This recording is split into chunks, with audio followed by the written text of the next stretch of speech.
Midnight music.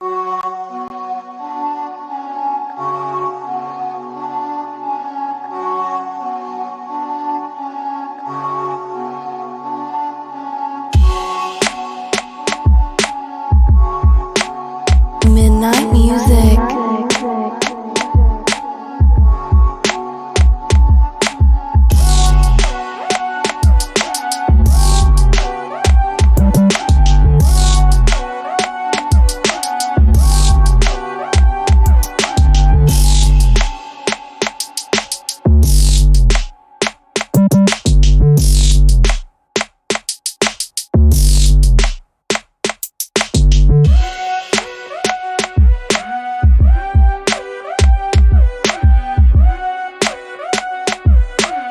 Midnight music.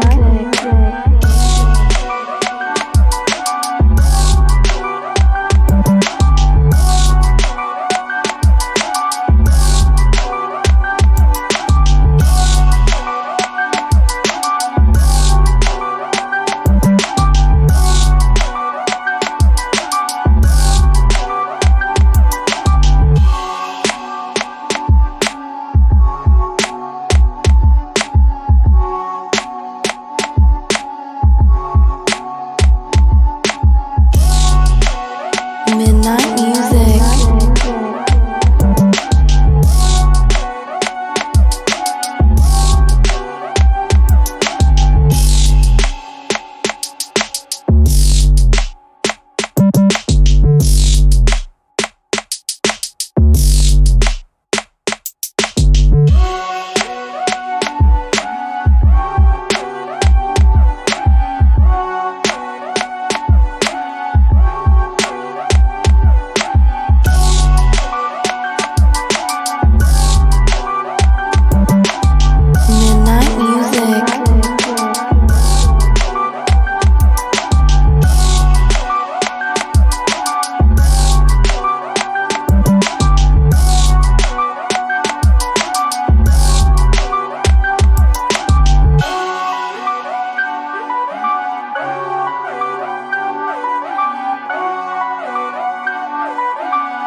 Midnight music.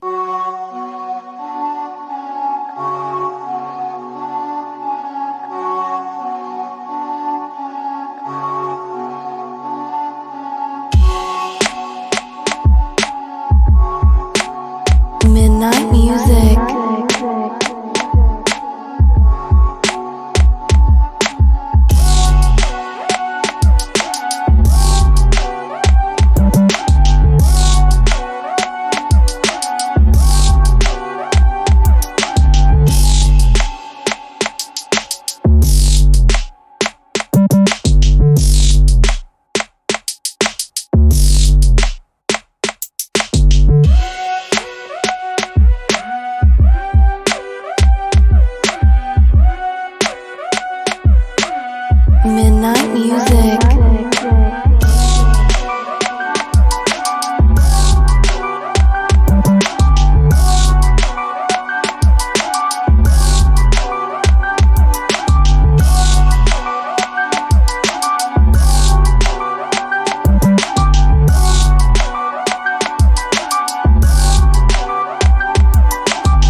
Midnight music.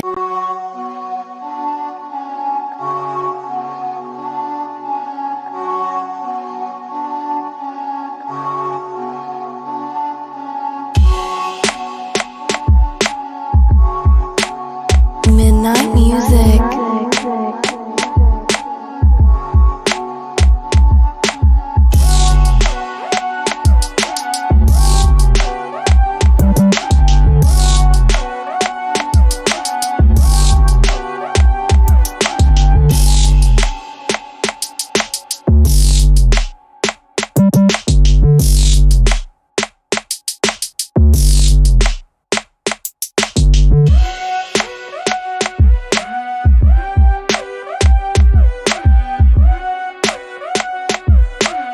Midnight music.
Midnight music.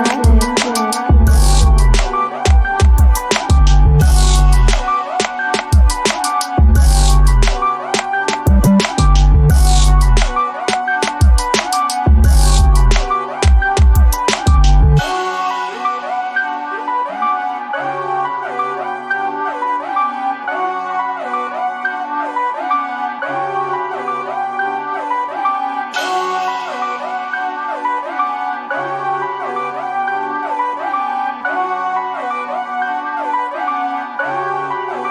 Midnight music.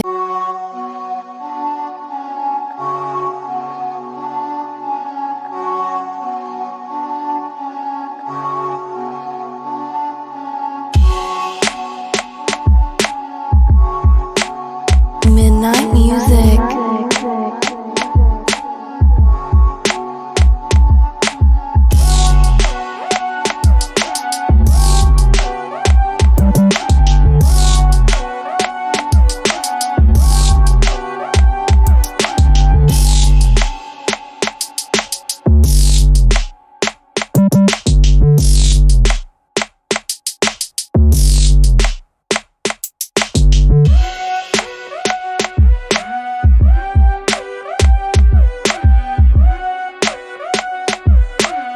Midnight music.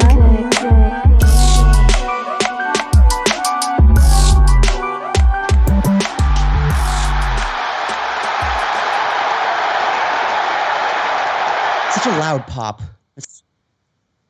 It's like it has to be the. I know I wasn't here last week, but it has to be like the greatest, one of the greatest pops ever. It might be. Like when you think of loud pops, you think of Austin and Mick Foley. Yeah. Mick Foley won the title. And then Sammy. That's really the first two that come to mind when I think of Well, I loud mean, pop. anytime Austin comes, Anytime the glass breaks. anytime the Yeah. glass breaks, Austin coming out of Mania 32 was a huge one. Yeah. No, Taekwon, do not encourage him. No. I'll say that N-word. How about that? No. Oh my God! Also, what is it? What was also a big pop? Edge spearing Jeff Hardy. Edge's comeback, first of all. Edge's comeback also. Cena at the Rumble, 2008. Yes, that's a big one. That was a big pause. But honestly, this... Yeah, the I had to cut it off at 10 seconds because it just kept going. Jeez, yeah. Yeah. I had to cut it off and fade it in 10 seconds because the pop is just so fucking loud. Granted, it's like 50,000 people. Yeah. But It's like 55. Is it a dome? It's, is it a dome yeah, building? it's the Alamo Dome is a dome, yes. Okay, so I don't dome. Yeah, duh. Alamo Dome. So that helps too. You know what I found really But- funny about the Royal Rumble presentation? The fake pyro on the outside. You know what's funny? Because I was thinking this pyro has to be fake. Because I was watching the traffic and no one was swerving off the road. I caught it, like, I saw the pixelation. I was like, you lying motherfuckers. I mean, it makes sense that I feel like they unless it's an open dome, yeah, all of it's fake because. Well, no, in New Orleans, I think they did it. Maybe when we were there. Wait, that wasn't off a highway. Yeah, it's not that close to the highway. I get that. Yeah, that literally. Because I was like, damn, these cars are just like way too calm for explosions coming off a building.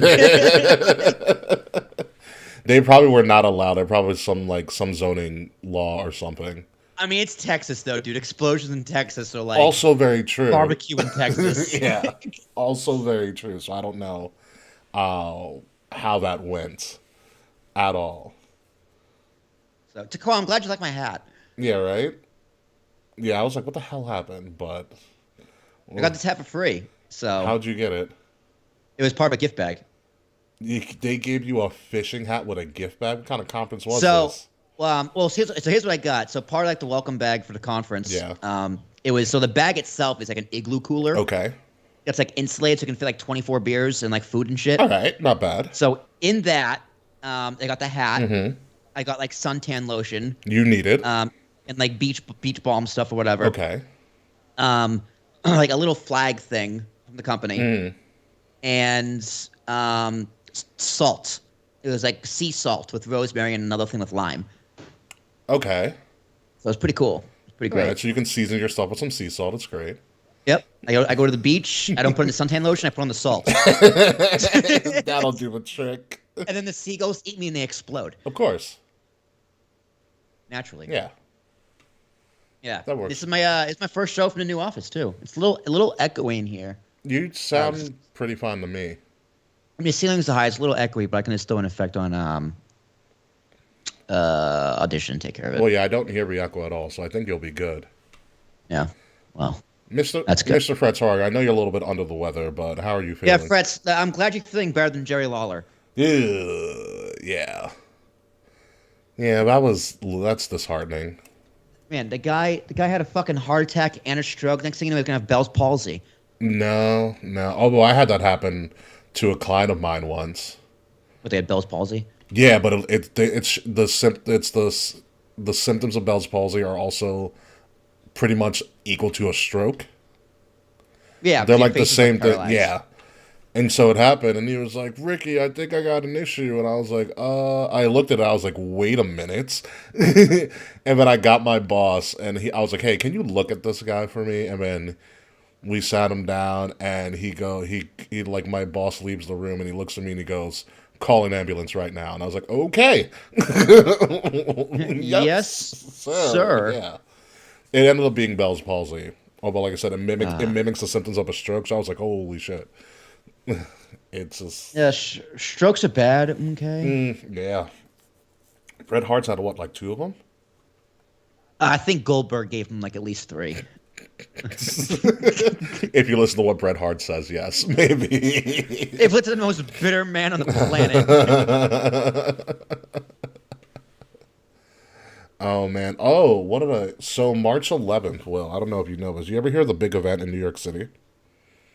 No. It's like it happens at LaGuardia Plaza in Queens. It's called the big event. It's essentially just like this very lower key, like, con, essentially, but every time at the big event, they usually have WWE superstars come and do signings and photos and shit. So the people showing up are Charlotte Flair. Damn. Edge. Damn. And Cody, because damn, Cody. How expensive that was.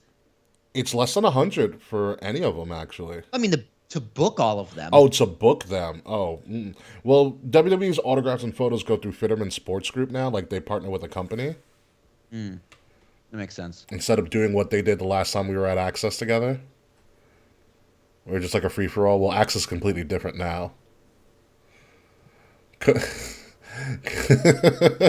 to the hood. It's not the hood. It's Queens. It depends on what part of Queens, though. Yeah, it depends on what part of Queens. Yeah, it's what is it? Let me just look at it because I sent it to the Queen actually. LaGuardia Plaza. So it's on LaGuardia. Ditmars. Hey, LaGuardia and around LaGuardia is an absolute dump. But I've heard Terminal 2 is so dope. The new terminal in Newark is actually really cool. Really? I got off the plane. I was walking. I was like, "Oh yeah, it's the new terminal. We need more. It's pretty." We need more strong black men like Cody. There's a Shake Shack. There's a Shake Shack. Yeah, there's like 2 Shake Shacks. Was there a burger like what, $12 in there? Probably more. Probably 15. Ugh. Yeah. So like I stayed at the Fountain Blue in Miami. A muffin Again? for breakfast was $8. Yeah, same conference as last year. It's the Okay. Fountain Blue again, but the prices were more. So get this. Like I get there. You know, everything's comped because it's for work. Yeah. I get there, I go into my room, I'm hungry, and like I take a bag of Snickers and a bag of gummy bears. What type of and a gummy bag of bears? Like regular Skittles. gummy bears? Delicious gummy bears. Let me tell you, brother, they're really good gummy bears. 8 bags. And I ate the whole thing of Snickers, but then I was like, okay, I'm actually hungry. Yeah. I just need something in my stomach so I can pop a Tylenol and get like a headache away. Of course. So I go to the bar, and I got a burger and a Pepsi, and it was $50. A burger and a burger and a Pepsi was $50 with the taxes, tip, and a service charge. Whew. So a burger was $50. And the next morning for breakfast, Was that burger any good whatsoever?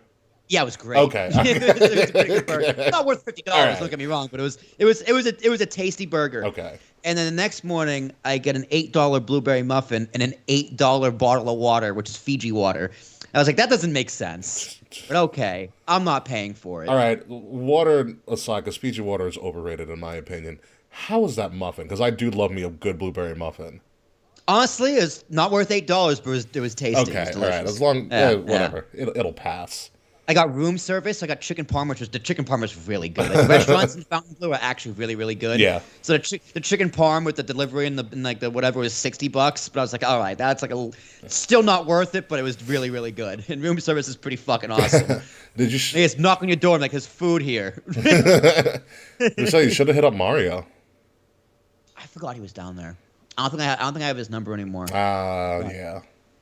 Other than that, like after the conference, we went to like a pool hall and got beer and played pool. Of course. No. That was- No Wagyu steak this time.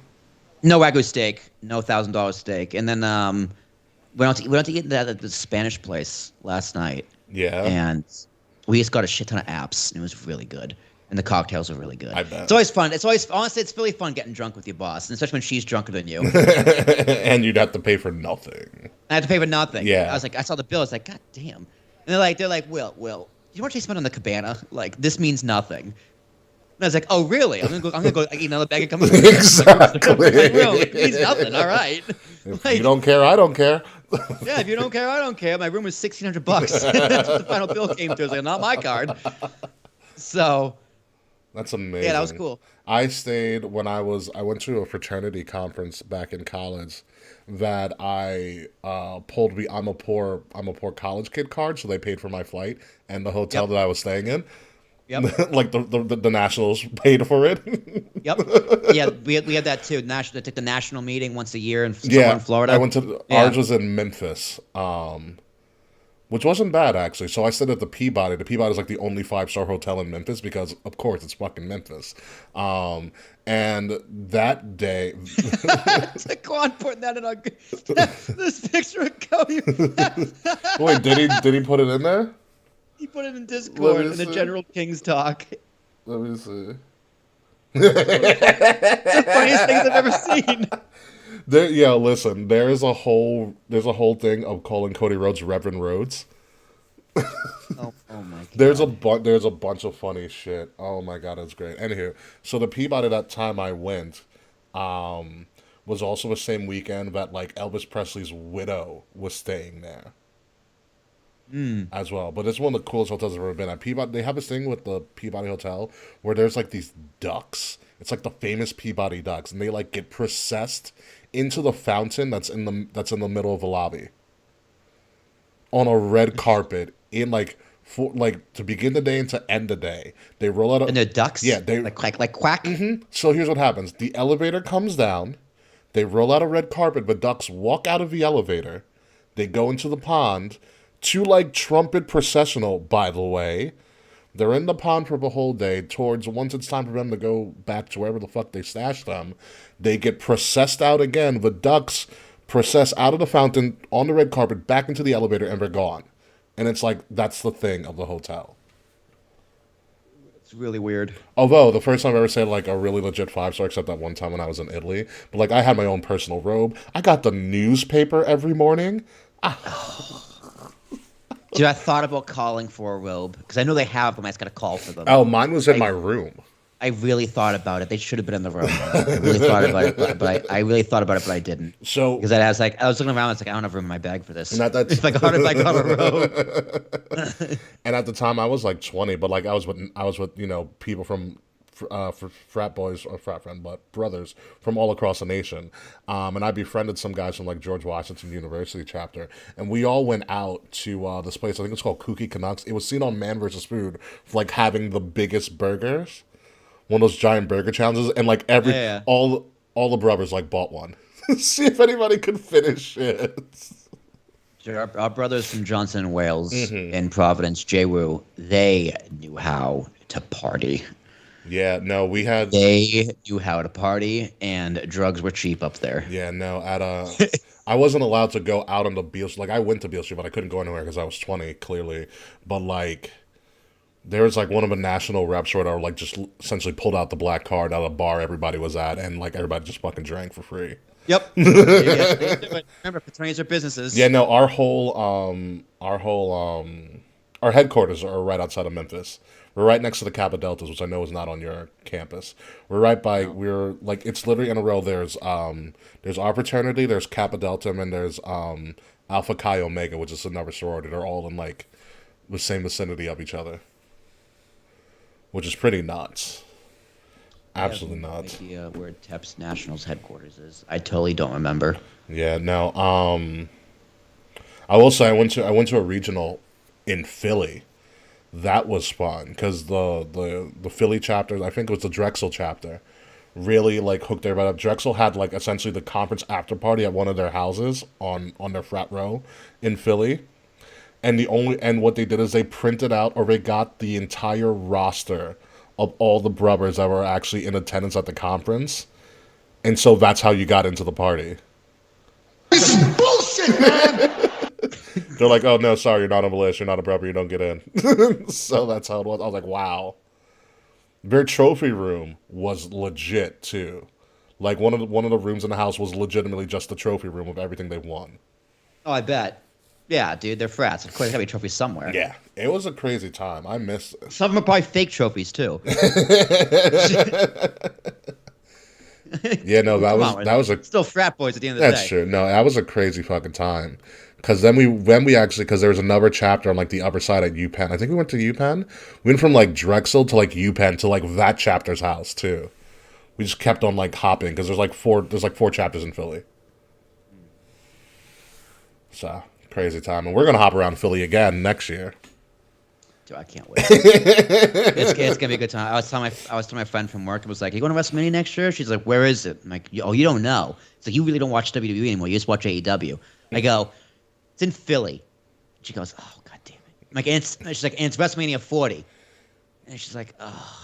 And I was like, yeah, all the money I'd pay on a flight, I'm paying on tickets. And she goes, like, yeah, I might have to go. It's easily, be like, hey, I'm outside, get in the fucking car, let's go. Yeah. We've got 2 hours to kill. It's gonna be awesome. I can't wait. Oh my god, yeah, no, it's going to be a knucking futz time.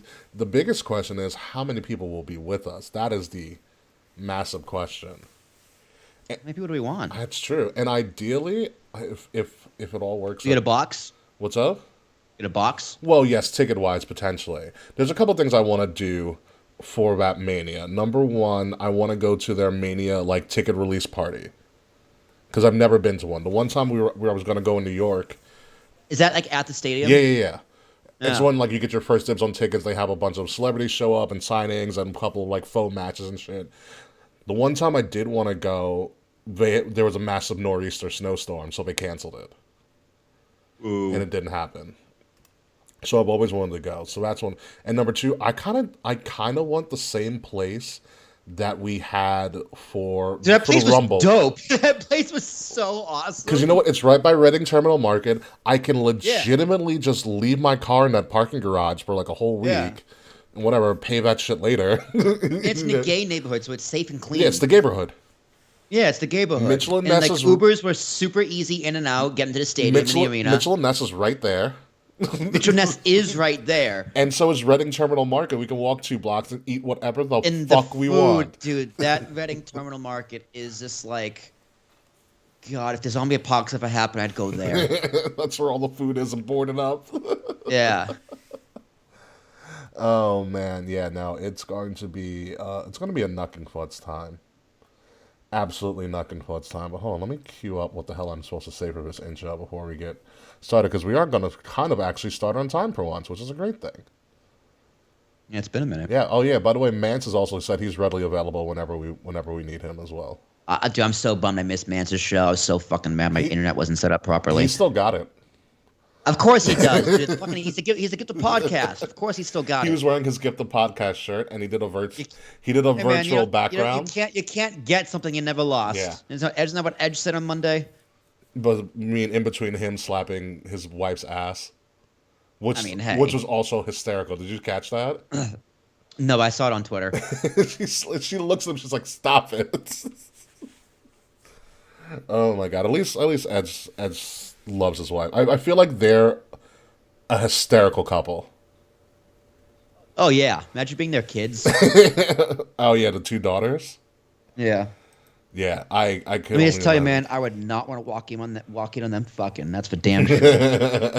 Like terrifying. So veiny and muscular and You know, I'd be scared of Aggressive. before we get started. I'd be scared if Beth Phoenix got mad if I was like her child. just the glam slam on her kids. Like, I don't think like I feel like Edge is the pushover. I feel like Beth like runs the house with an iron fist. Oh, Dom taking the glam slam and yelling "mommy" was just fucking hilarious. Did by the you way. see the sign above Dom? Yeah, yeah. I was like, Nailed it. yeah, I was like, wow, placement. If I knew better, you'd be a plant. Dude, the tribal queef was also really funny at Rumble, and the WrestleZania sign for Rumble was also amazing. Did you also see on Raw this week the QR code? I did. It was like someone's restaurant, right? No, it's the guy who does like interior, like wall, like it's like wall design or something, like in kitchen design or some shit. I was like, wow, what it you was. smart motherfucker. Yeah, I mean, because they can't. WWE can't take it away because No one knows what it the QR is. code is. No one knows what it is. That's a smart fan right there. Anyway, are you ready to get started? Yeah, let's do it to it. Let's do it. Give me a countdown, sir. Let me start rolling. We're rocking and we're rolling Yeah. in 5, 4, 3, 2. Let me start recording on the mixer too. That back up. Yes, please.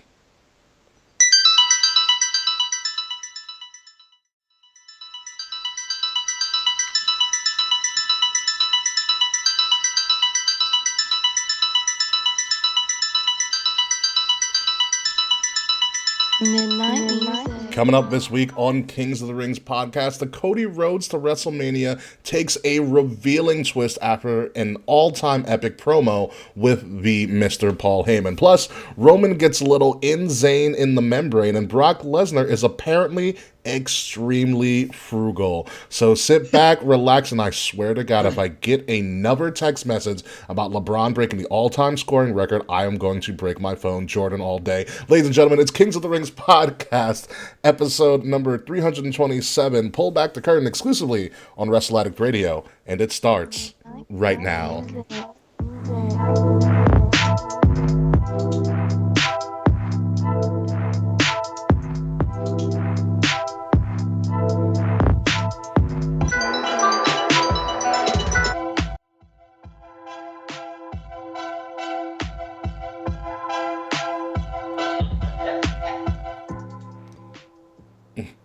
Oh my God, Taquan, that is horrible, but I kind of also semi-agree with you on that. And Michael Jordan's still to go. Ladies and gentlemen, welcome to Kings of the Rings podcast, episode 327. Pull back the curtain. I am your host, King Ricky Rose. Just a two-man show today. Obviously, Kay is on a little bit of a Legends contract sabbatical, and we really didn't want to find a guest. We're just going to kick it with a little bit of old school, but just us guys here. So with me here for his first appearance during Black History Month. And by the way, Wakanda Forever is now streaming, so you have no excuse. That is true. Back from his fishing trip in Miami. That's what we're going to say, everybody. Will Tereshak. I was hunting gators. How are you, Will? I'm good, man. I actually do have one thing to say about that LeBron thing. Yeah. So I saw a tweet, or it's like a story. It's like Michael Jordan was asked if the '90s Bulls could beat the modern day Lakers. He's like, "No, I think it'd be a 2-point game." He's like, "Well, in the '60s now." And I was like, "Oh god damn, that is some fucking shade." Also, probably accurate. Scottie Pippen over the guy with the unibrow all day. Anthony Davis is fragile as all hell.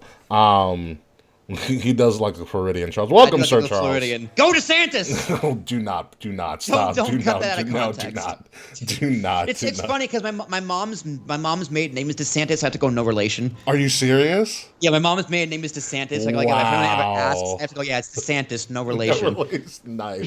Nice. Good. Distance yourself, please. Please distance yourself from that maniac. In and of itself. But ladies and gentlemen, welcome back to Kings of the Rings podcast. We're going to pull back the curtain a little bit, but not really. It's probably going to be a shorter show this week, maybe because there wasn't really much to talk about, but the things we are going to talk about are going to be a little bit big. And actually, I have a little bit of a good little discussion that I think we can get into towards the latter half of the show. But before that, some quick news and notes. First being, by the way, SummerSlam's coming. SummerSlam is announced and it's going to go to Ford Field in Detroit. If anybody doesn't know where Ford Field is, I don't blame you because no one watches the Detroit Lions to begin with.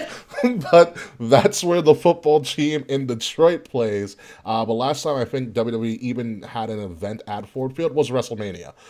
So they are going very, very big again. SummerSlam in Detroit, August 5th, Saturday, August 5th. Tickets go on sale, I believe, April 14th. So a couple of days after WrestleMania. So SummerSlam, I'm pretty excited for this. I'm halfway considering maybe making the trek to Detroit. It's not that bad.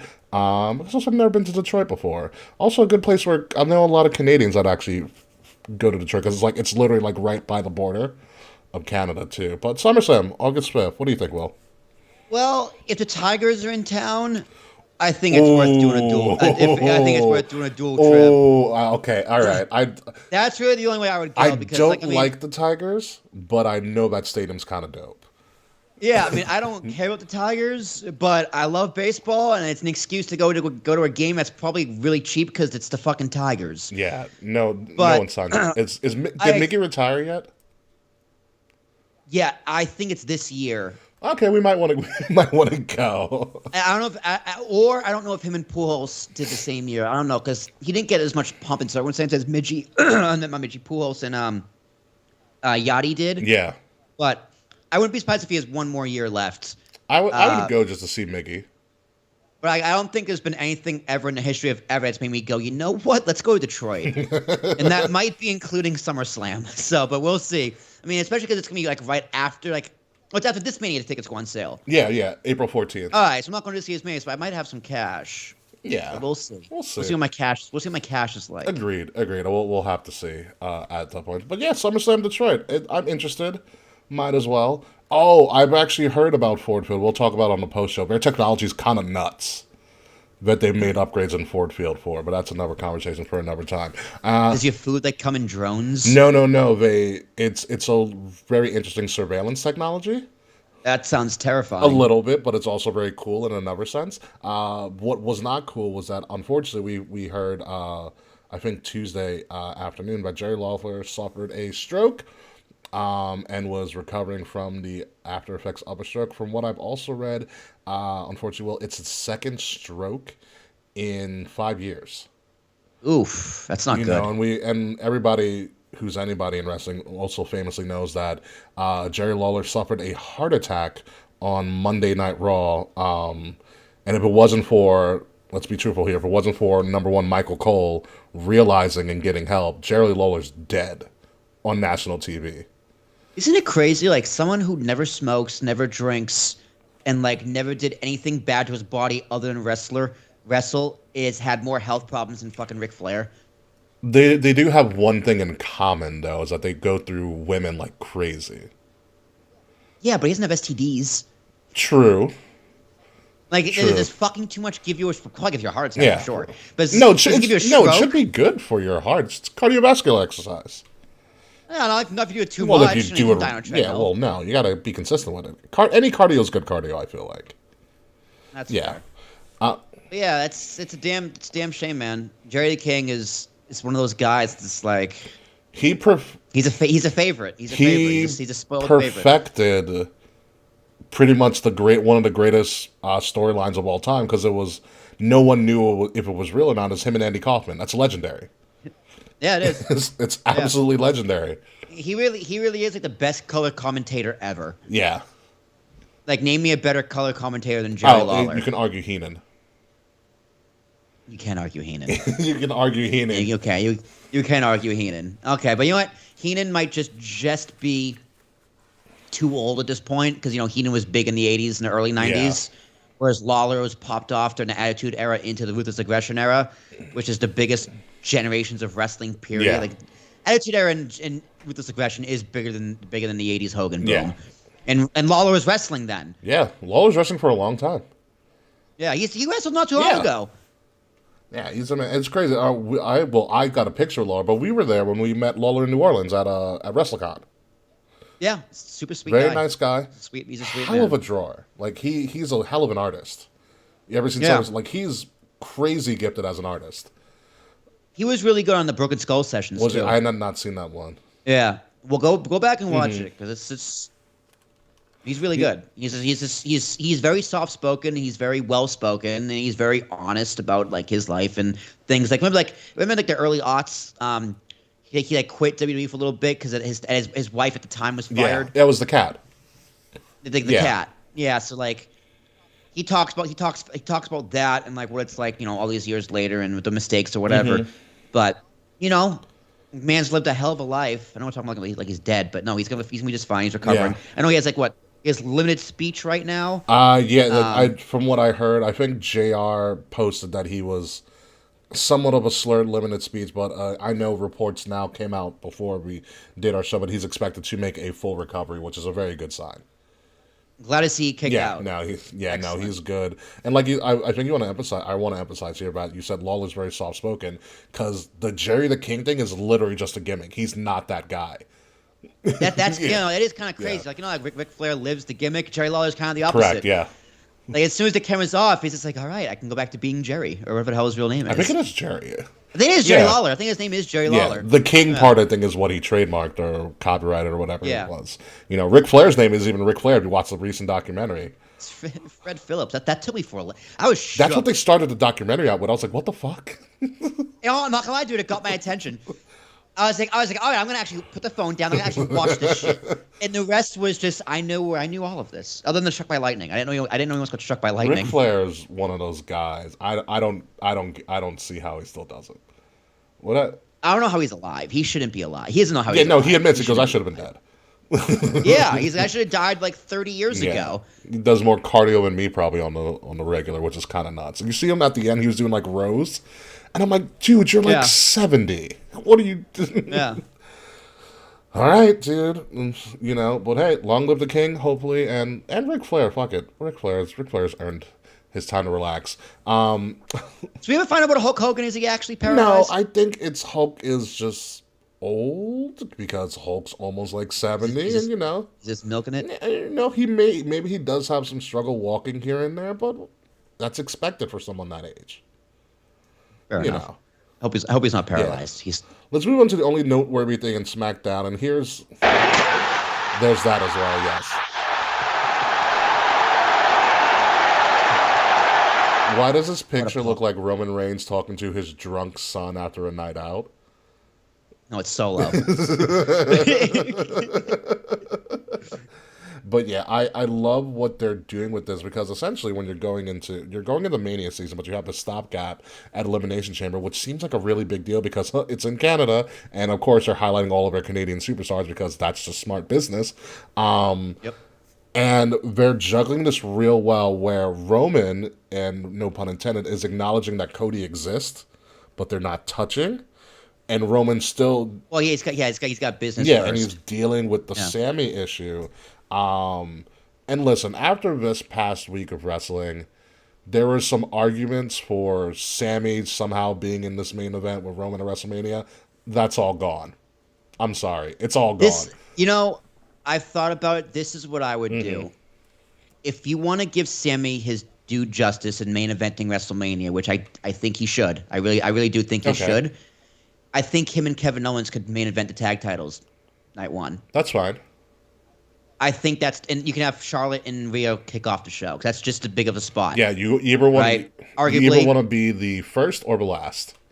Yeah, listen, I understand that people want Sammy to main event WrestleMania. I want Sammy to main event WrestleMania, but it's Cody's spot.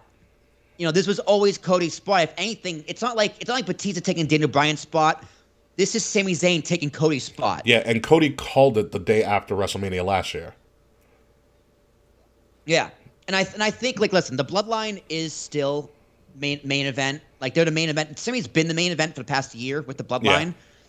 I think that the tag belts that the Usos, which is also the Bloodline, main eventing night one with Kevin Owens, who main evented last year night one, I think is very believable. And I think that's a way that the fans can take a little bit of heat off of Cody and just put the heat also on Sammy because he's super fucking over. Yeah. Well, Sammy's getting his main event spot in Montreal, Quebec, Canada, where he's from. That place is going to explode at the first sign of him potentially beating Roman. Because Roman's very good at false finishes. And that first false finish is going to explode that arena. Yeah, it's gonna be amazing. Sammy, I don't think WWE is doing Sammy dirty in any way, shape, or form. No, not at all. It's tough because how do you make it that they don't boo Cody? If Sammy's getting beat down, does Cody come in for a save after Here's the match? my thing. I think Cody is nowhere near this pay-per-view. I wouldn't put Cody in. I wouldn't put Cody in a match. I wouldn't even have him appear. I think you have Cody go all roads to WrestleMania. He doesn't need Elimination Chamber. Serves him no purpose. Nothing he can do at Elimination Chamber will help him at all. Elimination Chamber is where you're setting up your undercard essentially for WrestleMania and your other matches. Yeah. I love the Chamber with the U.S. title. I think that's amazing. I think it's that's a very, smart very move. smart. Your WrestleMania main event is set. Roman Reigns has both the titles. It's Roman versus Cody. Yeah. There's no ifs, ands, or buts about it. Unless, and like what Cody alluded to, unless Sammy wins, which is not going to happen. This is going to be clearly hometown curse because WWE is not stupid. But the fact of the matter that Sami Zayn is main eventing in his hometown, it's going to be the main event. The Elimination Chamber is not going to be the main event. Sammy main eventing against Roman in his hometown. Sammy is going to look like a megastar, more so than he already is, just because he has his hometown fans behind him. Yeah, it's going to be great for him. It's going to be pretty damn close to WrestleMania moment. At least he's getting the match. Yeah, he's getting the match. This is how you kind of pander to him, and don't be surprised if something screwy comes to happen. I think we're going to talk about this next week with our special guest next week, but I think KO saves Sammy. That's when you set up Usos versus KO, Kevin Owens and Sammy. We still haven't seen Jay, which is wild. That is also the wild card in all of this too. And they're defending on Saturday, Friday. That's true. Yeah, no, Jay is still the wild card, which is a great part of a story, but they have left open. I think he turns on Sammy at Elimination Chamber when he comes back to the family. I mean, you have to, right? I mean, the Bloodline is still the best thing going, and this picture of Roman just yelling at Sammy, it's just Roman Reigns and Triple H yelling at the Marks. So shut the fuck up for a second. It's also Roman being like, how dare you give me a good ass spear like that? Yeah, it's appreciate what we're giving you and enjoy it for what it is because Cody is the guy. And Cody deserves a spot. Cody isn't Batista that's coming in and taking a spot. Cody is also super over. And we saw that on Monday. He's super fucking over. Yeah. And like I would be very bummed. It's like what else would Cody do? Go after Walter for an IC title and like I left AEW for this? Like you know what Although I mean? Gunther's also now a made man after that Rumble. What a performance. Yeah, no, I know. I didn't talk about the Rumble last week because I wasn't here, but yeah, Gunther, 100, an hour 11, like 71 minutes or 72 minutes, whatever it was. An hour and 11, I believe. Yeah, I mean the bookend Rumbles twice in one night was very ballsy by Triple H. Mm-hmm. But there were two separate endings, which I thought were fantastic. And 3 people went wire to wire. Liv also went wire to wire. Liv went wire to wire too, which is good for her. Good for her. Yeah, good for her. You know, I think it does best for Walter. And my only concern with Mania, even though we're months at this point away from Mania, what does Gunther do? I like what Fretz just said. Gunther versus Drew versus Sheamus. I think that's a phenomenal match. That's fine. I'm okay with that. I mean, dude, Sheamus is also the most over he's ever been. Listen, I would love. I mean, you got to get Drew and Sheamus apart from each other because they're like the lads now. But I would love to see Gunther versus Sheamus 2 without Drew for the Intercontinental title at WrestleMania. That's how you get the IC title relevant again. I think Gunther Drew is a great match, though. I do too, but I still have Gunther Sheamus on my mind from Clash at the Castle. That's and imagine. And they did tease Brock Gunther just a little bit. But imagine what they can do at a bigger spotlight of Mania, of Gunther and Sheamus. I would even have that start the show at one point, or put that in Show Stealer. Yeah. You know. Oh yeah, they did have the rematch on SmackDown. What, Gunther Sheamus 3 at Mania? Fuck it, do it. I don't care. But no, Sami and Roman is good. It makes Elimination Chamber something to watch. You know, I'm always going to be excited for the Chamber too, and I think this is the perfect placement because now after Chamber, you've got a month and a half to fix Mania if there's issues. Which so far there are no issues, especially after, I'll say it now, one of the best promos I've ever seen on Monday Night Raw. Yeah, the promo was great. Now it's like, I was wondering how are they going to build Roman Cody while Sammy's going on. And it makes sense, Roman has his hand tied with Sammy to send out Paul and Roman and Cody to spar on the mic. And I think it's very good booking. I think it makes sense. And holy shit, what a battle. And it was good. It was pretty good. You know why? Because it was real. It was authentic. It's a true story. I bet Dusty did have $100 to his name doing car commercials to keep the car. That sounds like a total Dusty thing. I mean, it's super illegal, but I'm sure they're in like Texas where who cares? Yeah, wrestlers got away with a lot, especially if you watch Young Rock. You learn a lot about the shadiness that went on in the back. But it was fascinating to me because I'm watching this, and I think for the first time in a long time, like I don't know, because this is clearly a worked shoot. If you ever see this, it's a worked shoot. There's a lot of elements of realism, like we already said. But I think Cody broke Paul for at least a minute. Yeah, those tears did look real. I mean, Paul was good, but he had me fooled. I was like, damn, like Paul Heyman, like everyone has respect for Dusty. Yeah. But it's just like, yeah, no, he did hit a chord. Yeah, he hit a chord. And I wouldn't be surprised that Paul Heyman was the one to bail Dusty out because Paul Heyman is essentially what Vince McMahon was, except Vince had money and Paul did not.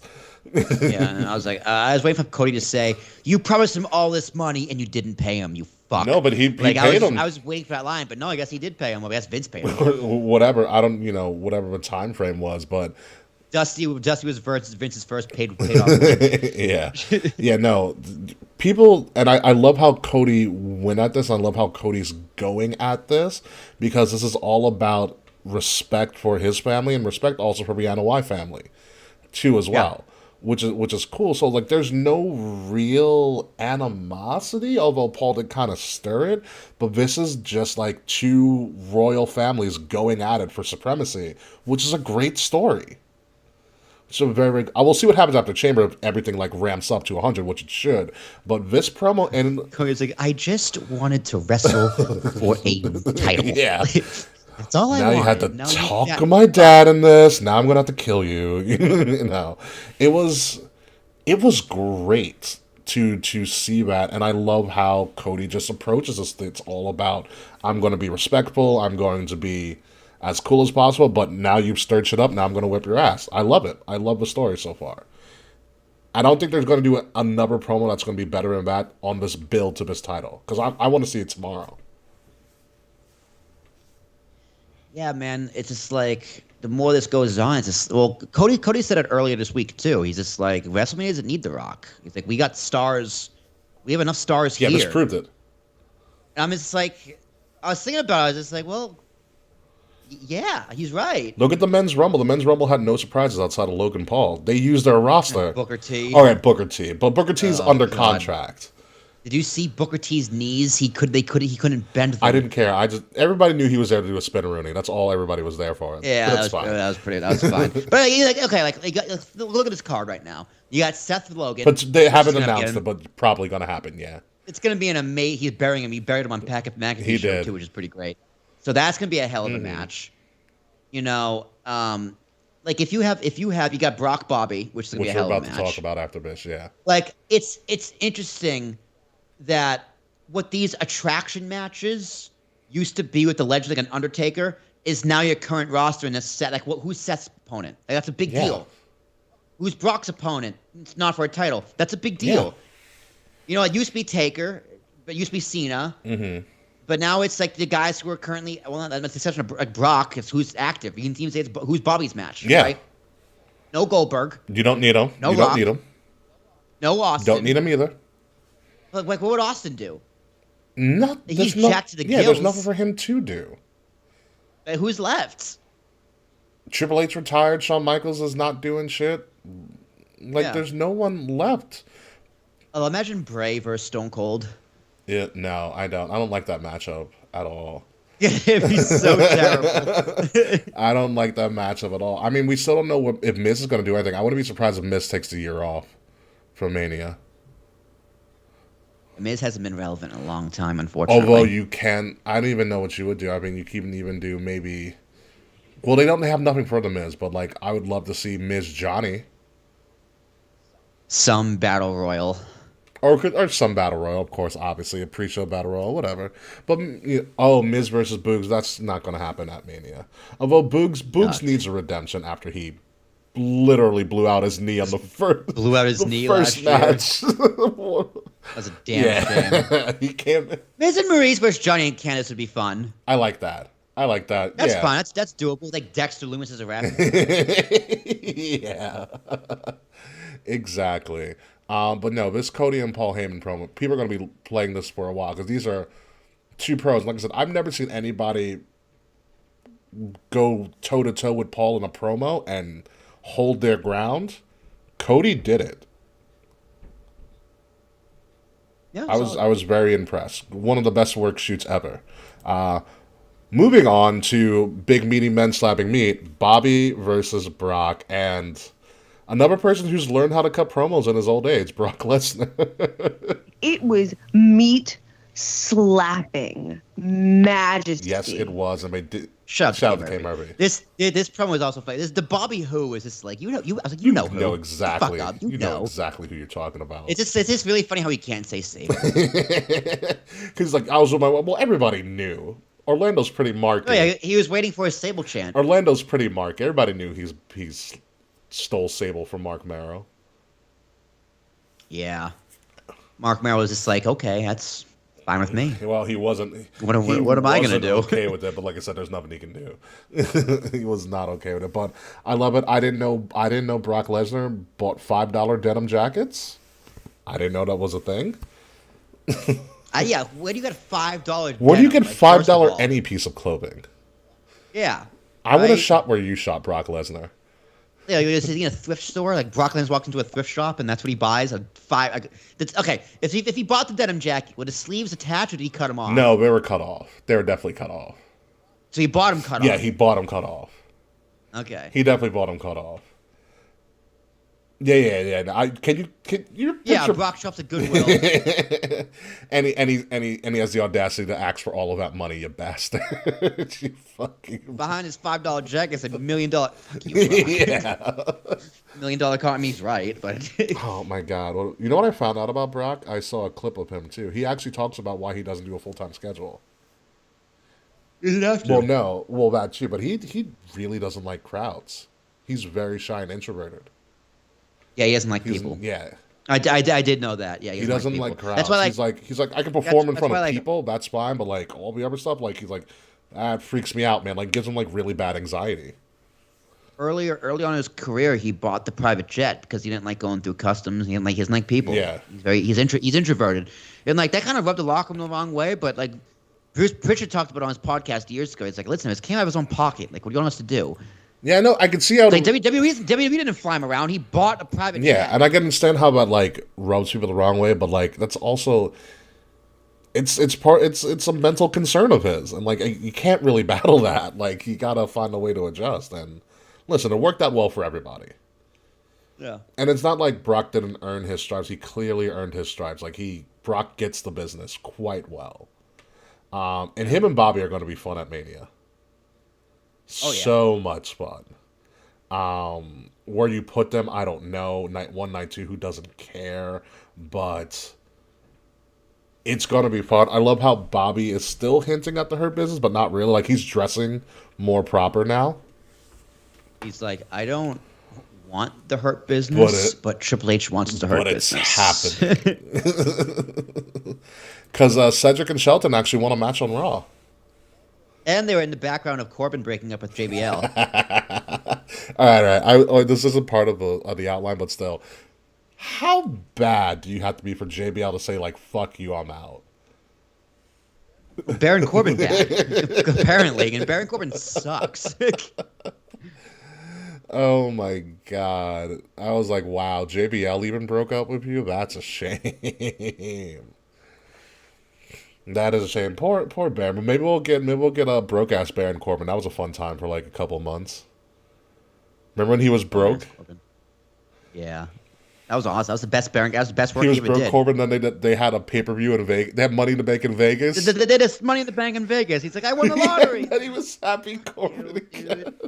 Oh my God. I mean, to his credit though, he's adaptable. He has had many gimmicks that he's made work. Constable Corbin. I forgot about Constable. It's when he started wearing like regular like he looked like an Applebee's manager. Yeah. Applebee's manager Corbin. But Brock Bobby, can't wait to see what goes with that. It's just. Yeah, but it's like when Brock said Elimination Chamber, I was like, that's not right. Yeah, I was like, wait a minute, don't you? Like, Brock, he's supposed to point. Didn't you read the set notes? I also loved how on Raw that was a running joke for everybody. They could look, I'm going to point to the side now. I was like, wow, you guys are assholes. Yeah, just like I did the point, guys. Yeah, it's great. I mean, Brock could probably also tease that he might be showing up at Elimination Chamber because he does reside in Canada, so might as well, right? I love if he was just like, oh, wait, did I say Elimination Chamber? I forgot. I can't travel. I can't leave the country. Listen, at least didn't say Money in the Bank like, fucking. That was really funny. When I win money off. You see this crap? I was like, wow, you tried, Dan. Like, I mean, listen, 8 out of 10 on the recovery. I'll give him that. Yeah, 8 yeah. You should have said, you know what? I'm going to win that too. Yeah. All right, so here's the question here. Raw ended with an actually pretty brutal-ass cage match. What the fuck is Lita doing? That's what I wanted. I was like, oh, I popped for Lita. Like, this was a very big Raw. I was like, ooh, Lita, like, are we having one more run? Because, like, honestly, you just paid off Becky and Bayley, which I thought was going to pay off at Mania. But now Lita's in the mix. Like, what do you do with Becky, Bayley, and maybe Lita? Like, I don't... Sex tape. Besides that. A second sex tape. All right, after the third one, what do you do with them leading into Mania? This is pending Lita is coming back for one more, Mania run. I mean, Lita and Becky kind of like sisters. In a weird way, I can see that. Step sisters. Yeah. Gotcha. I don't know. Probably go after the tag belts. I guess. What else are they gonna do? I mean, like it's hard to have women's matches with the not title involved at WrestleMania. The only way you would have been able to do it is if you had Bayley and Becky, because that would have been a must-see match, I think. They did it already. So who's Bianca go up against? Oh, Asuka, aka Kana. Yeah, that'd be cool. Because Kana. Are they having a women's? Yeah, it's going to be for the number one contender for Bianca's title. Oh, okay. Yeah, word. Kana's winning that. I'm sorry. I'm not calling her Asuka because that is clearly Kana. During the Rumble, one of the best things I saw at the Rumble was her returning as Kana. That was really cool. I popped for that. I'm not gonna and lie. Corey Graves losing his mind. Yeah, Corey Graves did like nut in his pants. Yeah, Fred, I think you're right. Ronda Shayna versus Damage Control is gonna be at Mania. I'm fine with that. Yeah, well, fuck Ronda, dude. Well, Whatever. Ronda needed some time off to cool down. That's fine. But I also, speaking of Corey Graves in the Rumble, as we did speak about this last week, but I did want your commentary on this. Corey Graves did maybe his best work in commentary at the Rumble. He was on fire. So is Michael They Cole. all were on fire. Him, Cole, and Pat. Michael Cole is listing off those Rumble stats. Yeah. And they generally didn't know Pat McAfee was coming That out. was a great rib on Cole. Yeah, having Pat McAfee's music, like when the music hit, I was like, "Who is this?" It's like, "Oh yeah, oh my god, it's Pat McAfee." And Cole was like, "You guys didn't tell me." Come on, guys, it's not nice. I'm Michael Cole. I've been here 25 years. It was great. I will say Corey Graves sounded so much like Bobby Heenan. He was very Heenan at the Rumble. Corey Graves is like, I really fucking hate this guy. But they worked well together. That's a perfect 3-man booth. It really is, dude. Like, I never want to hear. I'm so happy Kevin Patrick was on the card because I fucking hate. He's. Oh my god, Ricky! What about? We gotta go to commercial break. Woo! Yeah. He's awful. He's terrible. Yeah, I don't know what you do with Bailey and Becky and maybe Lita, but who the fuck knows? But let's move on. My God. The opening segment, Judgment Day, and Dominic Mysterio continues to be one of the funniest parts of wrestling each and every week. Yeah. I don't understand why I love to see him just do dumb shit. It's even funny because he already has the tattoos. You know what I I mean? think Like, I know the teardrop is fake that they just draw it on. the teardrop's Yeah. fake. I don't think it's teardrop. Like on the arms, like his sleeves, those were already there. Yeah. I love. Really did funny. you see the NASCAR segment they did? No, but I don't. No, need to. you need. I saw. It's like a picture of it. This looks It ridiculous. is absolutely ridiculous. So they were clearly on Fox, doing Clash at the. It's like the Clash or whatever, the first NASCAR races because people watch that. And the New Day, it was like these two race car drivers. I don't know who, because I do know one race car driver was almost in Mexican prison this week, which is really funny. Jeez. Yeah, he got caught at the airport with a gun that he's like, I swear I forgot it was on me. How do you forget a gun's on you? Like, I don't know. Kyle Busch is an asshole. I know that for a fact. But the New Day were there, and then Judgment Day, which is like Damian Priest, Dominic. It was a New Day with Ray. And then Damian Priest, Dominic, and Finn showed up. And Finn looked like he was straight out of the 90s. That's where the Jamiroquai reference came from. Because he was wearing a bucket hat like that. He was wearing like a bucket hat and sweats. And like a Hell sweatsuit. yeah, I don't know who Jamiroquai is. I know Edge told me to Google it, but that's too much Jamiroquai- work. Google it. I don't know how to spell it. I can spell it for you. Jamiroquai is a fantastic fucking artist from the 90s. Spell it for me. What do you got? Hmm? Spell it Oh, for me. Jamiroquai, Jamiaraqui. Jamiroquai. Jamiroquai. Yeah. He made a song called. All right, did you ever see Napoleon Dynamite? Yeah. Do you know? He looks like Uncle Rico. Huh? Looks kind of like Uncle Kind of. Rico. But do you remember the song where it's like dance, nothing else for me to do, just dance. That's Jamiroquai. Interesting. And he also made a song called Virtual Insanity, which is also a really good song as well. Dude, what the fuck is this man? I am so confused.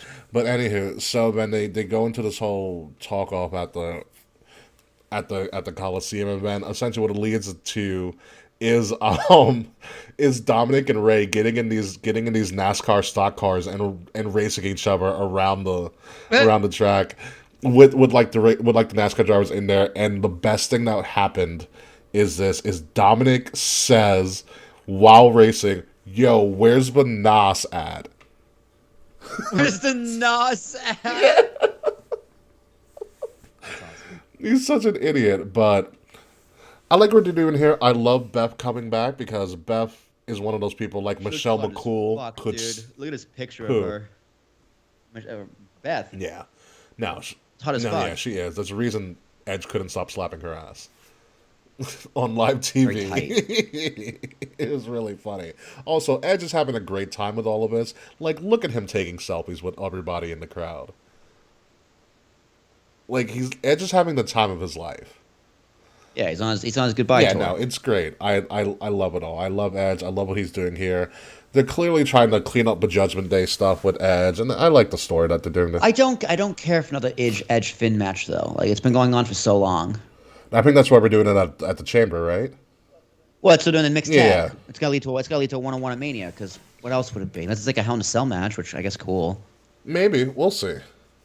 We'll see what happens. But I do like Finn's music. Finn's new music is fucking dope. With the remix version when he came with the Kanye mask at Chamber, not Chamber at As long as he doesn't wear the stupid mask. Listen. I was okay with the mask. It's like Finn's just doing some weird stuff, but it's kind of working because Dominic's also stealing most of the spotlight. Because he keeps on screaming "mommy." This is great. I love that he calls her mommy. It's just so fucking funny. It's just the right amount of stupid. Yeah. And I cannot wait for Brood Edge versus Demon. That's a good call, Freds. I still can't wait for when they start to build Ray versus Dominic, because that's happening at Mania 2. That's another crazy match for Mania. Ray versus Dominic. I hope if Ray's not actually hurt. I don't know. I don't think he is. I don't think he is at all. But anyway, you can save him for a while. Dominic's doing this dumb shit right there. Ray can come back from a save, and then you get Ray versus Dominic at Mania. Perfect. Yeah, it's gonna be pretty great. It's great. All right, so here's what I bring. We haven't talked about AEW often because there's not much to talk about in AEW land. However, I do want to pose this to you, and I found this interesting fun fact. In 1982, Vince McMahon bought WWE from his father. Okay. Within 4 years' time, he had successfully done the first WrestleMania, which is in 84, 85. And he had successfully started to do Hulkamania. Okay? So that was in the first 4 years. In a couple of months from now, in October of 2023, will be 4 years since AEW Dynamite's first show.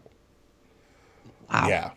So my question is, in comparison to that time frame, what is, and we're going to compare this, we're going to do Tony Khan, what is Tony Khan's biggest accomplishment with AEW?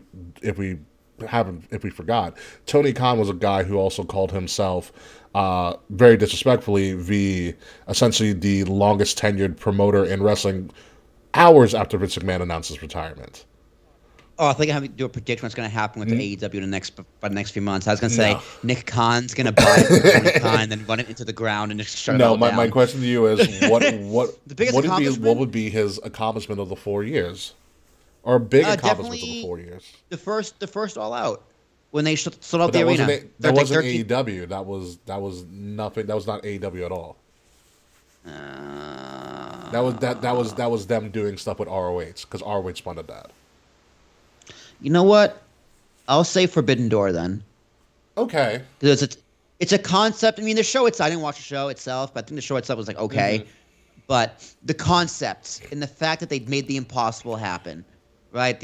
What they said, like, what can never be done, but it's something people have speculated and wanted for so long. Here's what I feel about that is that it was something that hadn't been done on that scale, because if you remember, Ring of Honor had their War of the World series for a long time with New Japan, but they didn't have a grand scale like the United Center, in Chicago. So I do agree with that. Yeah. So I was wondering what.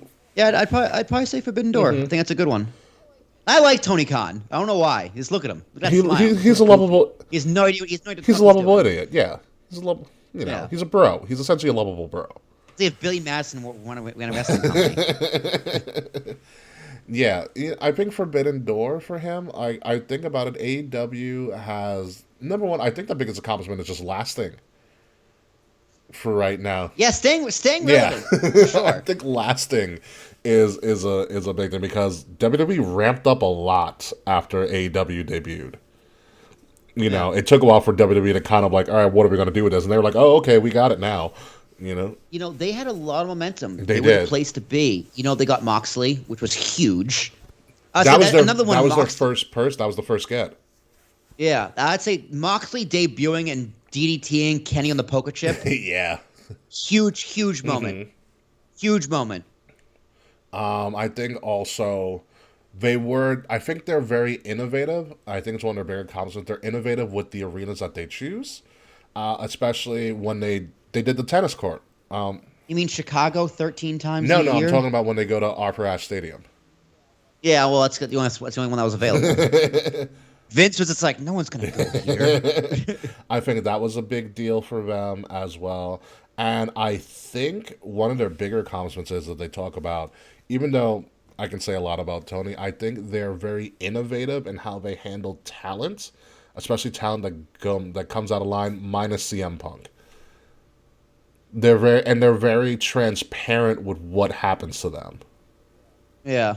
Which WWE is not at all. They're very like closed over. Tony Khan's like, well, no, this happened. Here's what's going to happen. Like, look at Sammy Guevara. We're like, yep, Sammy fucked up. He's suspended. We're going to bring him to sensitivity training, and he has to complete it, or else he can't come back. Great, awesome. Jeff Hardy, rehab, same thing. Yeah. Kenny and the Bucks were held under wraps with CM Punk, but yeah, like with the exception of that, because that's a little different. But yeah, I guess, I mean, he has a reputation backstage for being like, he's very hands-on. Spend a lot of money on catering. He spends a lot of money on the boys. He's trying to cater to the boys, which makes sense because trying to bring people there. Like, like WWE has that clause in the contract where if you're injured, you got to bring that. You got the contracts on pretty much frozen. Yeah. Because you got to finish out your time. Yeah. Yeah. So they're still paid, but that they miss a year from a torn hamstring. You got to make up a year. They got to make up a year back. Tony Khan doesn't have that, so like CM Punk, if he comes back. It's a new contract. Yeah. It's not frozen. Like same with Kenny Omega on his suspension when he was injured. It's just like that. He needs to make a few tweaks on the business ends, and I think sometimes he's a little too lean on his talent. Like, it's like Alistair's like I need time away for like my anxiety, like mental health or whatever. Yeah. Sometimes like listen, bro, like I need you on fucking TV. Like what am I paying you for? Yeah, or like I get that you need time off, but it's like how much fucking time off do you need? You're barely on TV. Yeah, or like use your money, which you have almost an unlimited amount of due to your family. Use that money, hire some mental health professionals. They wanted to be really progressive with like catering to wrestlers. Hire therapists for them. I feel like they have those though. I honestly don't know. It's not something they've really talked about. Which is, if I was Tony Khan, if I did have that, that's something I'd highlight. It wouldn't surprise me if they had like fucking a puppy lounge in every single arena. And therapy dogs that'd be and like so a dope. yoga room. Yeah, but it's fucking a waste of money. Well, no Like, waste. I mean, you know what Tony Khan's biggest failure is? Not making money. that is the biggest. Well, I said as big as a accomplishment. I wasn't going to talk about his failure. Yeah, well, I mean, he makes money, but he can't turn a profit. I mean, I know it takes 4 to 5 years for a company to actually start making money and turn a profit. That's just a fact. But he runs a good product, but he's not good at making money. Yeah. So I'd be interested to see if they have some sort of mental health or partnering with some sort of mental health agency to help out their talent in particular when things get tough, because it does get tough on the road for them a lot of the time too. But we'll see. It's the life you chose, man. I mean, honestly, sometimes you gotta be like, listen, get the fuck over it. Well, you can't just say that as get the fuck over it. Not with people who have like real mental health issues. You're in the wrong business, man. It's like it's a business, right? You still gotta make money. Yeah, businesses are tough, but think about if they have mental health professionals with some of our talent, like a Scott Hall. If they're going through a crisis, like a mental break, yeah, that's one thing. But it's just like I'm tired, I need time off. It's like, bro, you're on a fucking contract. Tired and need time off. Like physically tired is different from mentally tired or mentally exhausted.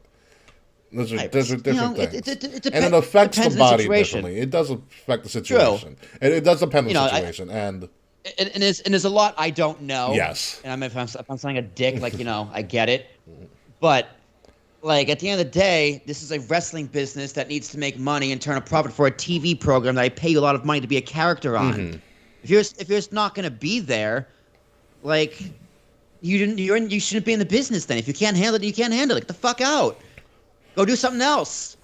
Yeah, again, it's a situation by situation basis, and I don't know what Alistair's situation is. Yeah. Or Malachi, because I can just call him Alistair, or whatever Malachi's situation is. But we'll see. We'll see what happens. But yeah, Tony Khan still has work to do with AEW, I think. Speaking of which, I want to talk about AEW's champion, MJF, who at this point and I'm going to use NJF's word here, kind of mid right now.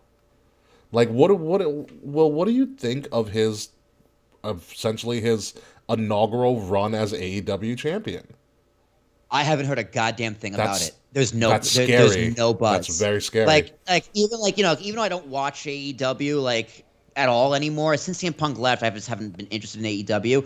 I would still hear things here and there about stuff that's going on, and I listen to wrestling podcasts that cover AEW. Like the Mat Men cover AEW more than WWE, and I still can't tell you what the hell is going on. I know Darby Allin and Samoa Joe have flip-flopping the title of the TNT Championship. Which Samoa Joe just won again last week. Yeah, so I haven't heard much about anything about MJF. I haven't heard anything about his promos. I don't know who he's feuding with.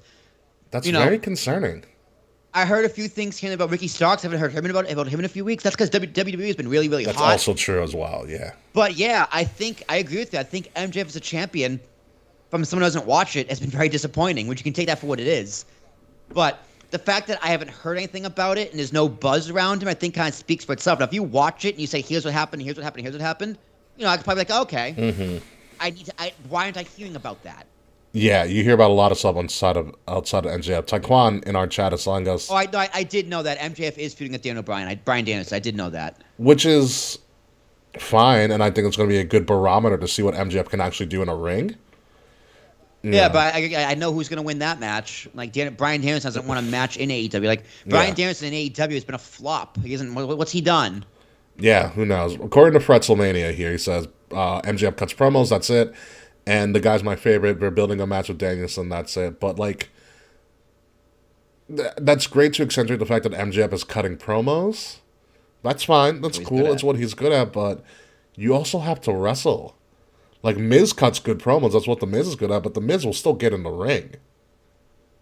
Yeah. Well, MJF tells good stories in the ring. He's not a great wrestler. He tells really good stories, though. Sure, and that's important. He says in his promos, he doesn't need that flippy shit. You know what I mean? Well, that's fine. You can be a mat-based wrestler. It's, you know. It's really refreshing in that fucking company where everyone flip-flops. Yeah, but get in the ring. Get in the ring and wrestle. Hey, I guess it's also heat, though. That's You true. got to see me wrestle. Does it make sense for MJF's character to be a fighting champion? Probably not. But how many times can you hire W. Morrissey or fucking Brian Cage to take out your competition before you fight the guy? They did that with Jericho. Did that with Punk. Now doing it again with Brian. Okay, what else you got? Yeah. It's like fuck's sake, write me another story. Seriously, I'm tired of your heavies. Yeah. I'm tired of your heavies. I mean. Oh, they call him Big Bill now, not W. Morrissey. They call him Big Bill, right? Is that what they call him now? Big Bill. I'm not gonna lie, dude. It's a great name. It's a great name. If they call, I think they do call him Big Bill, which is. That just reminds me of Schoolhouse Rock. Yeah, they call me a Bill, and I'm sitting here. I'm just a Bill, and I'm a Big Bill. I'm sitting here, sitting here Capitol Hill. Cutting Medicare and Social Security for your grandma and grandpa. MJF sending out Bebop and Rocksteady. That's fucked up. Oh my god, Big Bob, aka Helga's daddy, also great reference, right? Big Bob Pataki. Big Bob Pataki. Yeah, I don't know how fucking Taekwon is so young but knows all of these old school references. I'm very impressed. Taekwon. I'm very impressed. People say I'm an old soul. No, you're not. But like. Now, dude, I got people in the office like, how do you know movies from the 80s? I'm like, because you like movies. Like, what do you mean? Like, he's like, how do you know this song? I'm like, because I know music. Like, I despise pop music. I know that Flower song's cool, but, Def Leppard's better. Like, oh, my god. I can find myself flowers. Oh, my god. It's good on TikTok. It's like every independent girl's theme song. It's better than Meghan Trainor, all right? I can't put my Gucci on. Listen, it's all about that bass, no trouble. Yeah, that song was. It's all about that bass. Oh my god. Well, she was fat back then. She had that fat ass, but now she's in shape and really pretty. Yes. Speaking of in shape, it's totally about music. We're going to go off before we talk about NXT Vengeance Day, which was or actually it was good for what it was worth. I'll say that. But did you see the Adele at the Grammys? With The Rock? I did see that. I was like, wow, this was so scripted. but it's still. I was like, oh, that's nice. Fucking Trevor. I was like, yeah. So I heard you're a big fan of Dwayne Johnson. Well, he's not here, but I have this guy, The Rock. Clever Trevor. Oh my god. Also, leave Beyonce alone and Harry Styles. For What fuck's did sake, Beyonce everybody, do? get over yourselves. Nothing. What did Harry Styles do that was wrong? So Harry Styles won a Grammy. First of all, that's what he did. What was He had wrong. good. So his music is actually. I've listened to it. It's actually pretty catchy. He makes good music. I don't think I'm Harry Styles, but I just know he's the biggest artist in the world right That now. is- But that is Beyonce, also correct. So Beyonce broke a record Or for like most the amount of most Grammys Grammy won. ones, yeah. But she's only won like the big four, like best song, best album, whatever. Boo Like fucking who? like once or Oh, twice. so she won the they're Grammys that mattered. She didn't win the Grammys that mattered. Oh, that's what she's they're saying. never won the Big Four? So she's won one. Okay. But so they're saying, she wins all the awards, but it's still like racist because she's never won the big one, and they're mad at Harry Styles for winning the big one. Harry Styles was a better artist last year. Beyonce didn't come out with anything.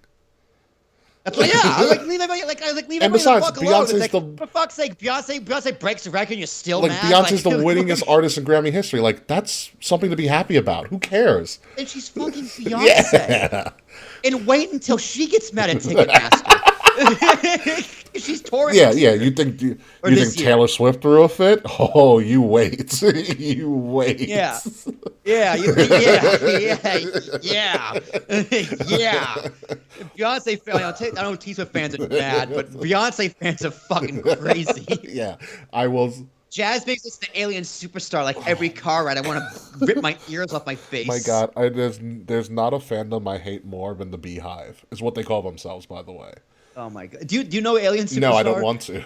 I don't want. Dude, listen to the I don't want song. to. It's just. So here's how she describes it. She's like, it's a song for black women. Okay. I'm like, okay, that's fine. She's like, I can see black women feeling empowered and loving that shit, but everyone else is just like, I like Beyonce. She's a great artist, but this song is just fucking awful. Bad bitch on the bar.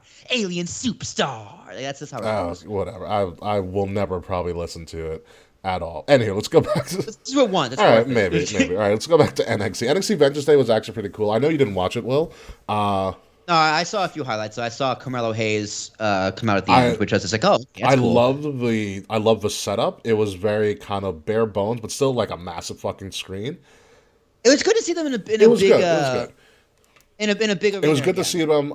They weren't sold out. You can clearly tell they weren't sold out. But it was good to see them. They don't have to be. Who cares? But it was good to see them with an arena with a fan base that was also very rowdy. Like that crowd helped out a lot. Where was it? Charlotte, North Carolina.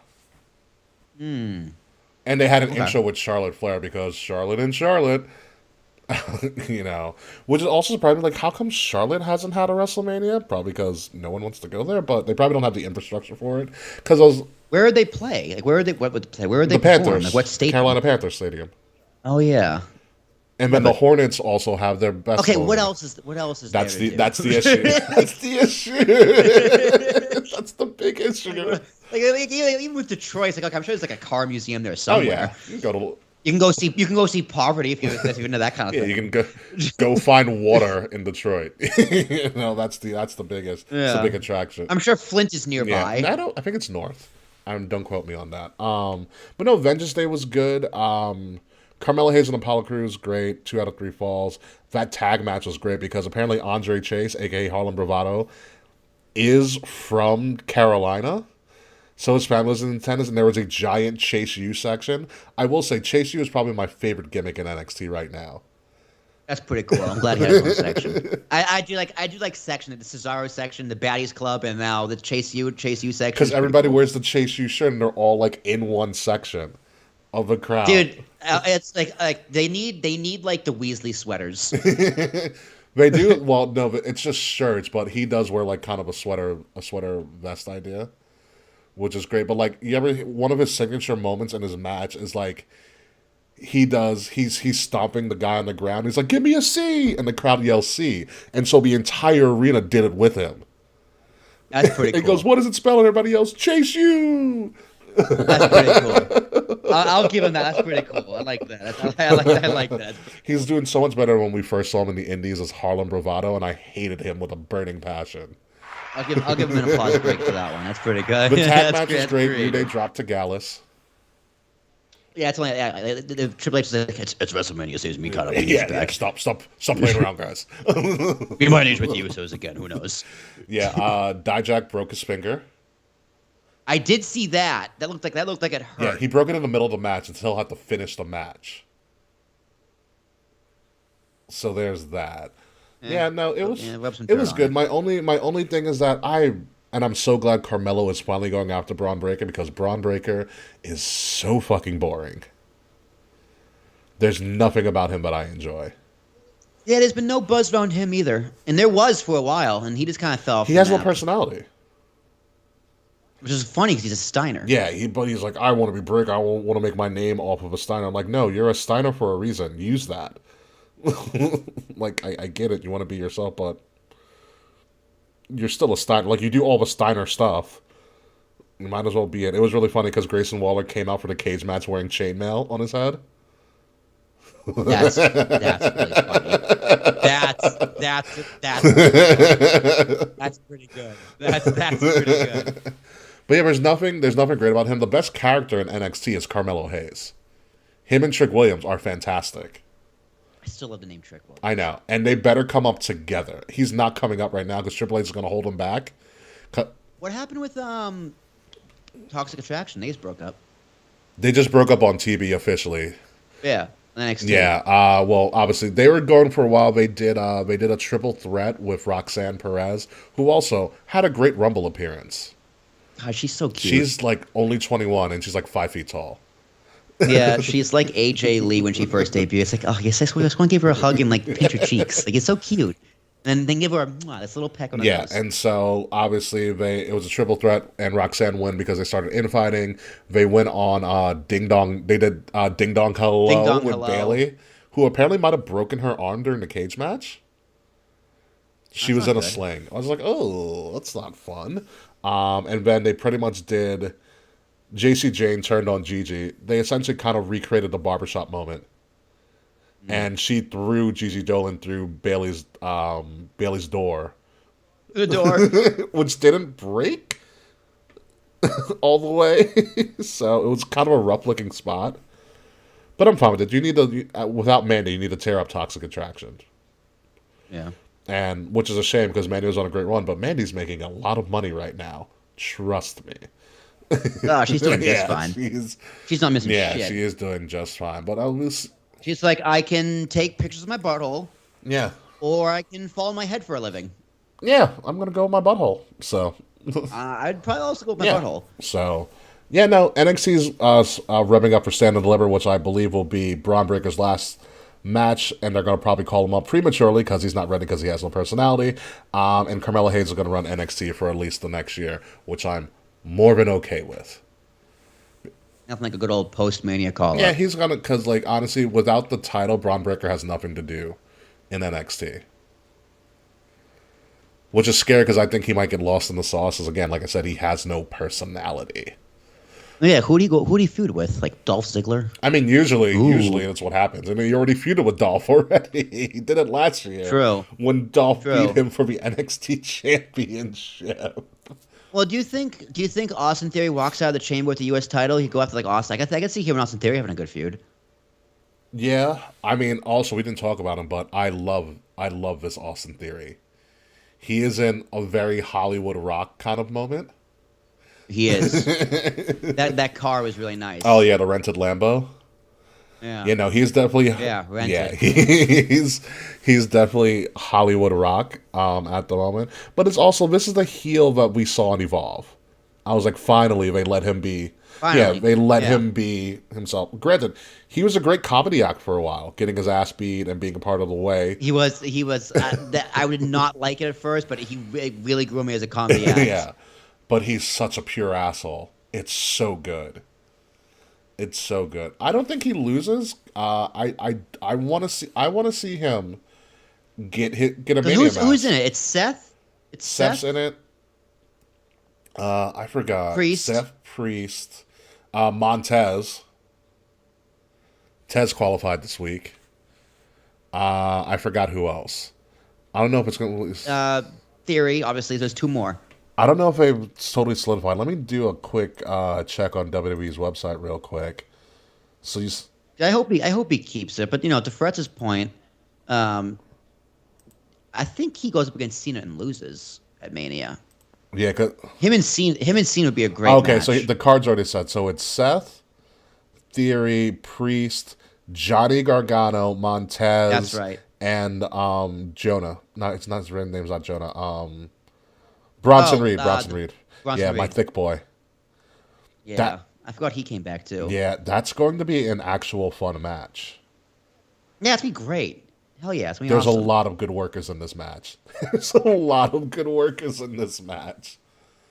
Like, I'm just waiting for Montez's, Montez is going to touch the top of the chamber when he hits a frog splash. He's gonna hit his head. Yeah, he is. Yeah, it's gonna be great. But we'll talk all about Elimination Chamber next week. But that is essentially the end of our show. A little over an hour for us, actually. Good. Cut that shit short. Pretty good. So yeah, you want to know who next week's guest is? So we are going to do Elimination Chamber next week, and we're not going to do it alone, Will. So I hope you're ready to smile because. Please, I don't know who. Sam yes. Smiley. Yeah. Hell yeah, my girl. I haven't seen her in a long time. This is New Orleans. Smiley is going to be coming in, not coming in, but she's going to be live with us straight from Chicago. And I think her quote was, "I wanted to get on during Black History Month to give Will shit." So I was like, perfect. What did I do? I was like, perfect. I have no problem with Black History Month. I'm sorry, it's February. Sometimes you get 29 days. What can I say? Sure. It was a deliberate thing on purpose. I forgot the history of when it got named there.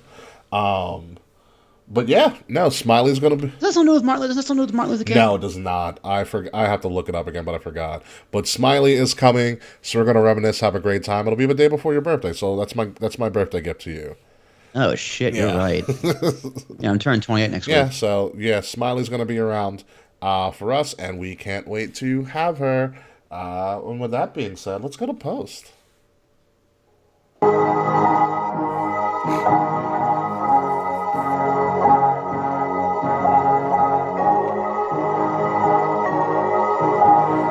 No, not Norman Smiley, Taekwondo Jesus. Ladies and gentlemen, you have been listening to Kings of the Rings podcast, episode number... That'd be cool. It would be great. Episode number 327, Pull Back to Current. I've been your host, King Ricky Rosa. You can formerly find me at Ambassador Biggs across all social media outlets. BIGZ, Ambassador Biggs. Don't try to follow me at all because I'm actually really not there. I am pretty ghost. I'll find Kings of the Rings podcast at KOTR_podcast across all social media outlets. Like, share, subscribe, leave us 5-star reviews because it really helps your boys out, helping us get the word out there. So please, share it, leave reviews, leave comments, do all that fun stuff that you do for all the other people that you follow on social media. We deserve that love too.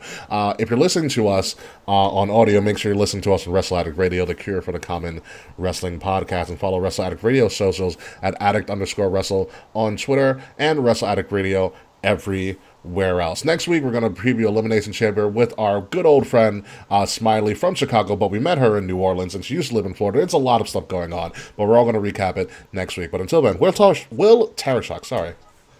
We got so much to catch up on. I thought she was still in Florida, so I'm some good friend, some friend. She moved back to Chicago. Oh, good for her. Well, if you want to be my friend, my name is Will Tarashuk. T as in Thomas, ARASHUK. My internet bill is paid. It is set up. It took a little while because Optimum kind of sucks balls sometimes. It does. But, yeah. Talking with Tarashuk podcast is going great. Tomorrow I'm speaking to a military veteran That who has done a lot of... should be fun. A lot of great work. He started a podcast, but he pretty much helps veterans, not kill themselves. Oh, okay. So, it's honestly, dude, veterans with podcasts is very, very helpful for other veterans. I've heard that from multiple people. Mm-hmm. So I'm very excited to pick his brain. He's also a Boston native, so he's from my neck of the woods. Oh, God. It's going to be a lot of Boston accent going on. Yeah, he was introduced to me from another guy who's been podcasting since 2005. Wow. Who was on my podcast last year. Okay. So I'm very excited. So shout out to Keith Hayes from Hoopazoo. Nice. To introducing me to Trevor. So that's going to be a lot of fun. That releases on... February, last day in February. That's February 28th was the last day in February. 22nd. So, okay. Yeah, last Wednesday in February. So 22nd. It's on the 22nd. All right, gotcha. All right, so when we come back next week, folks, it's the Elimination Chamber preview show featuring CM Smiley, and it's going to be a great time. So until then, folks, goodbye Good night. We'll see you on the post show if you're following us live. Music. And fuck you, Slack. He gets eliminated first.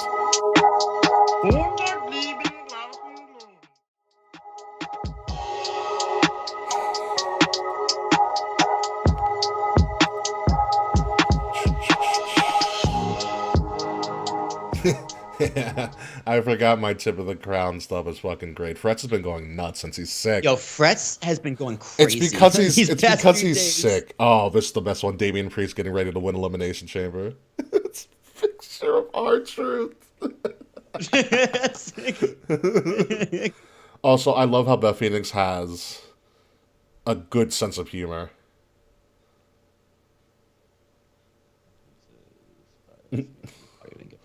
All right, let me see if I can find this Detroit line, the Ford Field technology. Field. By the way, Ford Field holds 65,000 people base. And so that's going to be a pretty crazy time. Excellent. Audio is good. No crackle. No snap, crackle, pop. No snap, crackle, pop. That's good.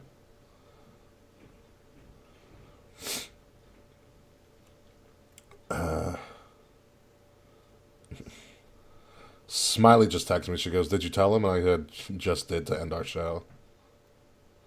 I guess she wanted you. I guess she wanted to be a massive surprise, like day of. Hey man, I got hoping and piss her off.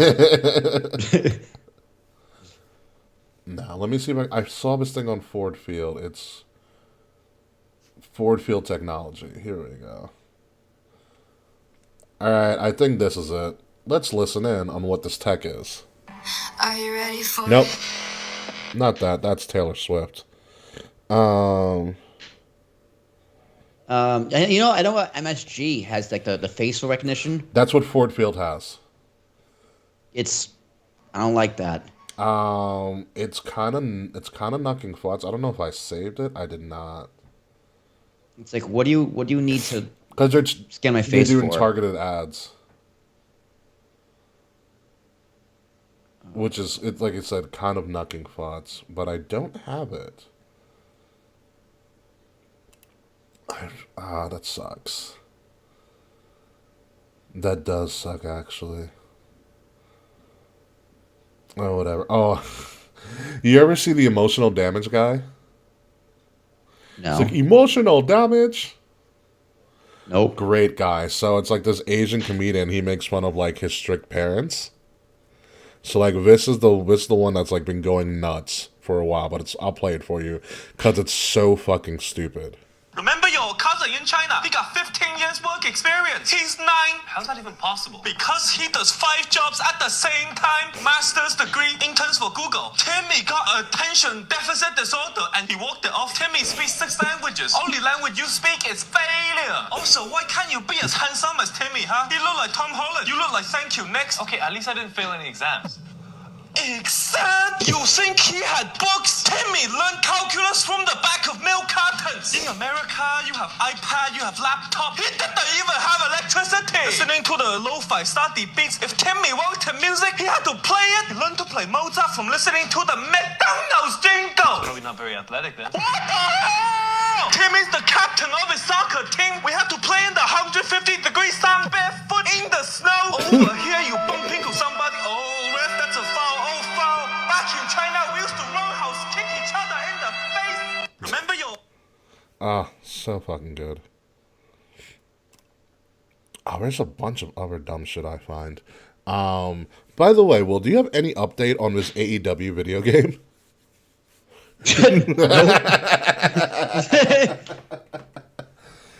Because WWE is getting ready for launching theirs. That's coming out fucking St. Patty's Day.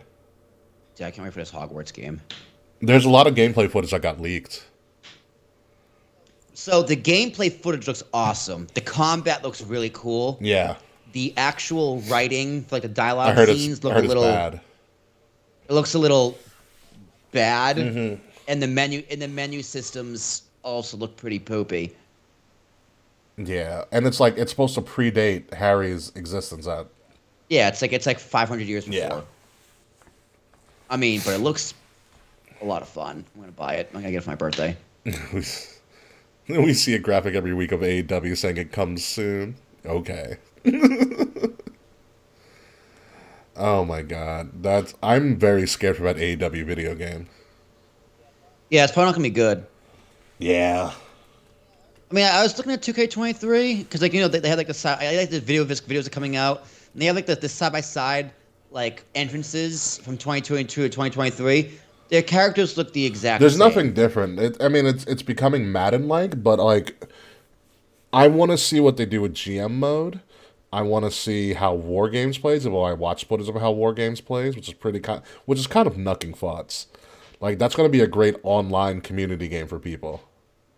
Yeah, it will be. That's for sure. You know, especially if you can get like legit, because you can do 3-on-3 or 4-on-4. So you get like an 8-person party playing War Games. Like, that's nuts. Yeah, that'd be pretty fun. Like, I'm interested to see how they expand GM mode, and I want to play what I'm going to call the beat up John Cena mode. That is a different twist. I mean, but it's just like, I might as well just play 22. Like, it's, the roster's a little out of date, but it's the same game. Yeah, but like there's no reason for me to buy 23 when I still have 22 to play. I would go for the expanded I think GM mode's going to be a big get this year. Like, I want to see the expanded GM mode. I kind of just want to beat up John Cena a lot. I don't know. GM mode isn't like my thing, though. GM mode. I know you're a My Faction person. I am the My Faction. Yeah, I'm a GM mode guy. I'm such a sucker for those stupid fucking cards I don't spend money on. The thing is, though, I don't spend money on them. That's the crazy thing. People go nuts for that, by the way. People go nuts for those fucking card games. Yeah, it's hilarious. They make so much money. It's like, wow, you're all stupid for buying this shit. I just play it because it's fucking addicting and fun. The only time that I really like to do it, because I think I have a better hold on it, because I've tried Madden's card system game, like Ultimate Team, and it's kind of shitty. NBA is the best. NBA is really good. MLB The Show is I will play not Road to the Show, Diamond Dynasty all day, every day. Diamond Dynasty is fun. Mini seasons are my jam. Well, the problem with the mini seasons, it's only 3 innings. That is a little poor. Like, it should be 6 innings. I'd be cool with 6. Like, do backyard baseball style. Yeah. By the way, did you see that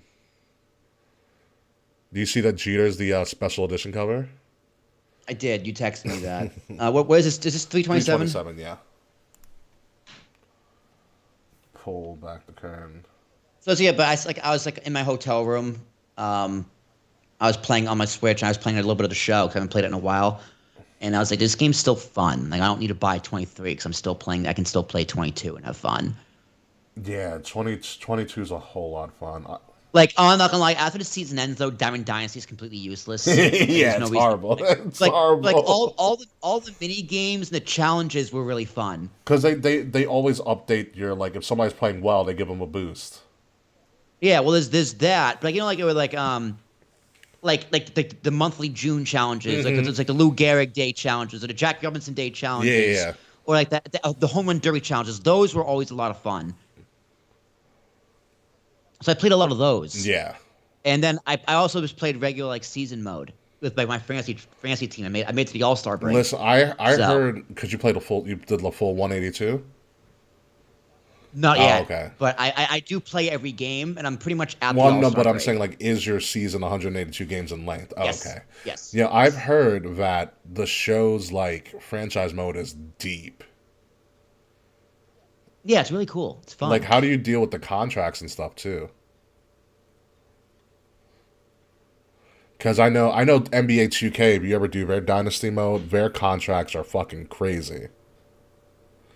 Like, they put in the real rules of, like, the NBA. Because there's, like, a bird rule, and there's a whole bunch of other shit the NBA does with their contracts. Which is kind of crazy. I'm not gonna lie, I am kind of excited for Elimination Chamber.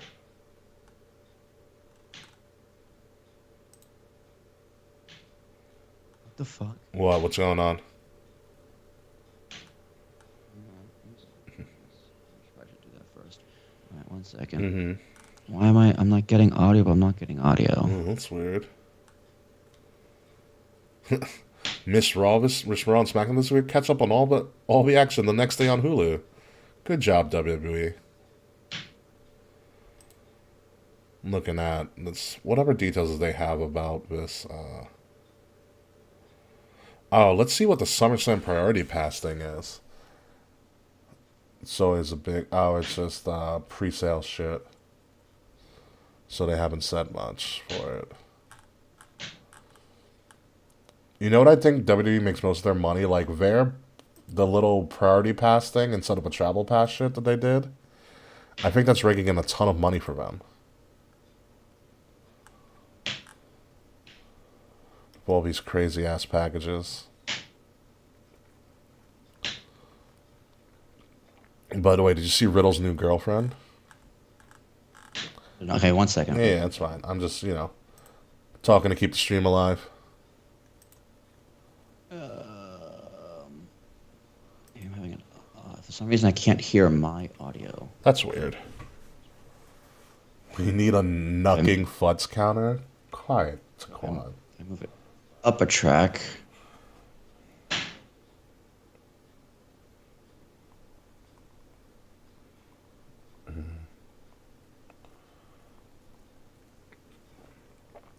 Well, you said you were able to hear your audio. What happened? Well, I don't know. So, like, I hear it in my track. Maybe my track is muted, but I don't know how that's possible because I'm getting levels. But if I move it up a track, it's fine. Oh my god. Freds, I just saw what you put in our Tip of the Crown Discord channel. Did some dude really come with an oversized watch to wear it as a belt? To AEW Dynamite.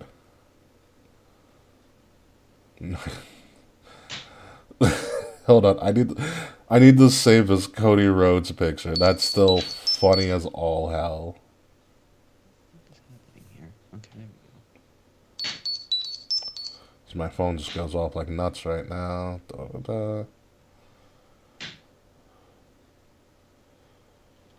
Florida's playing. Russell Westbrook got traded away from the Lakers, which is fucking funny. Where'd he go? He is going to Utah. So, it's a 3-team trade between the Lakers, the Wolves, and the Jazz.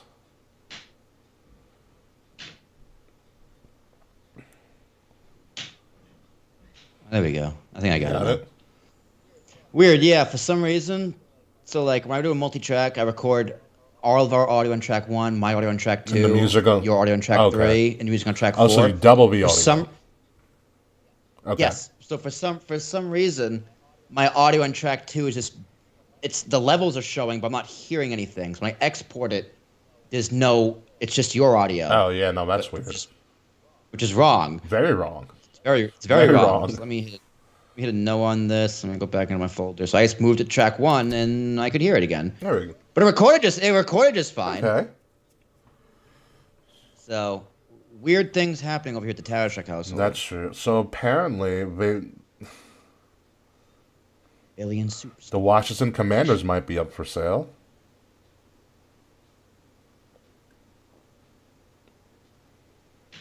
This motherfucker wants to make out like a bandit. By the way... Yeah, I heard there were rumors that Bezos was going to buy it, but the Washington Commanders owner hates Jeff Bezos. Yeah, the Washington Commanders owner also wants $7 billion. Well, I mean, if they're called the Redskins, I could believe it. Nah, he wants... I mean, the highest sale ever...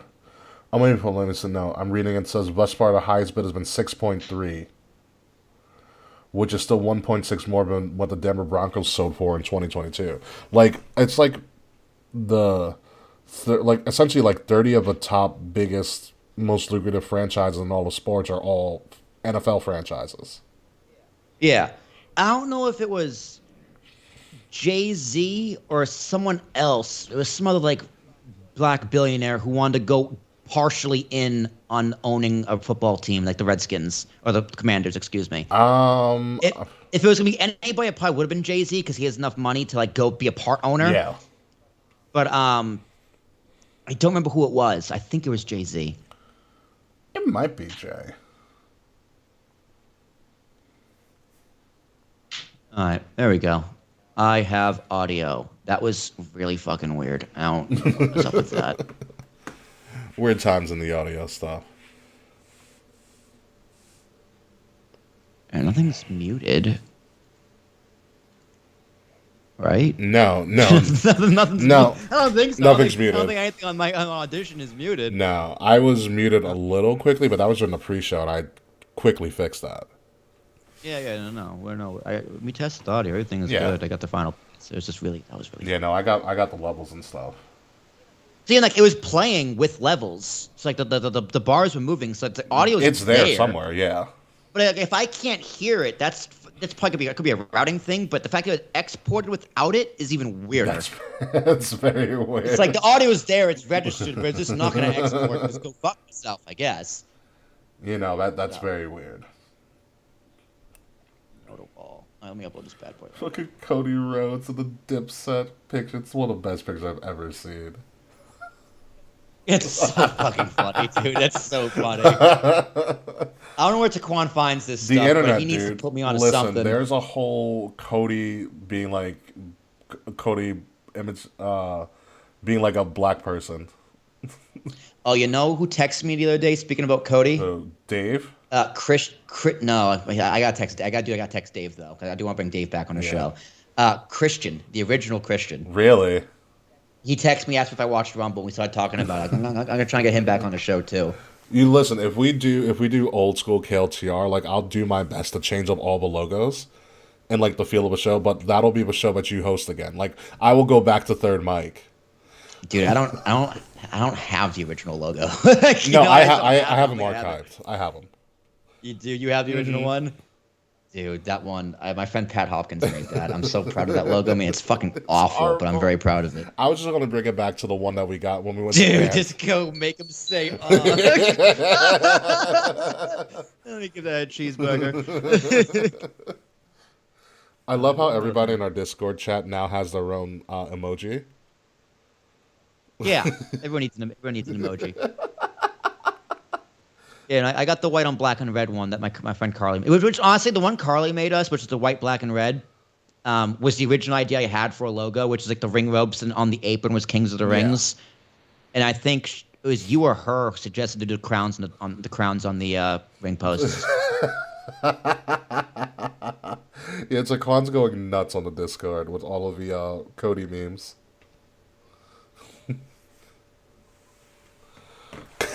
Frets, we are not going to use the new KOTR logo. God, we should. we really should. Just trigger everybody from back in that time period again. That's when we jumped the shark, man. I'm not gonna lie. I'm okay with it. Listen. I mean, fuck do I care? But that was. I'll say it again. That was definitely a mistake. Listen, I love the creative freedom we did with that. Dr. Cody Luther Gang. Wrestling has only one reel.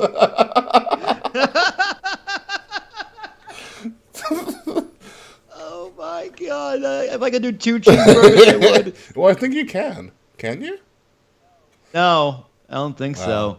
I mean, I'll find out though. Let me try. You need to put more stuff in the tip of the crown thing. Fred's can't be the only one putting stuff. Although I do love a Star Wars meme he put in there. Yeah, I can only do it. I can only do it once. You see the Star Wars meme? Star Wars. That tip of the crown. Yeah, it'll come back around. It was from episode 1, and it's like, and the Jedi will never forget the name. Instead of Darth Maul, it's Gold Dust. No, I did see Gold Dust. I saw the Gold Dust. I was like, oh my god, I laughed really loud when I saw that. Gold Dust. Also, the one in the bed. Oh, when he's sleeping, it's the bubble and it's Bobby Lashley. Yeah, it's Bobby Lashley. It's just the famous meme. It's Sable's face and Brock like all red. Oh my god. It's never going to happen, but I wish Goldust or Dustin would be a part of his storyline. But I don't know, dude. I think Tony Khan would let him. Tony Khan's marking out over this storyline too. he's like, it's so beautiful. The reason Batman doesn't cover his whole face because he needs the police to know he's white. What? Come on, Taquan, please kill white people too. Stop that. Oh my god, there's this guy on TikTok that hates Batman. How do you hate Batman? I mean, he's not a superhero. I will pull it up for you. I'll grant him He's that also one. he is also a comic book writer too. He's actually a great guy. He's had some successful comics, but he has. Dude, how do you hate Batman as a comic book writer? It's like you exist because of him. You'll understand why.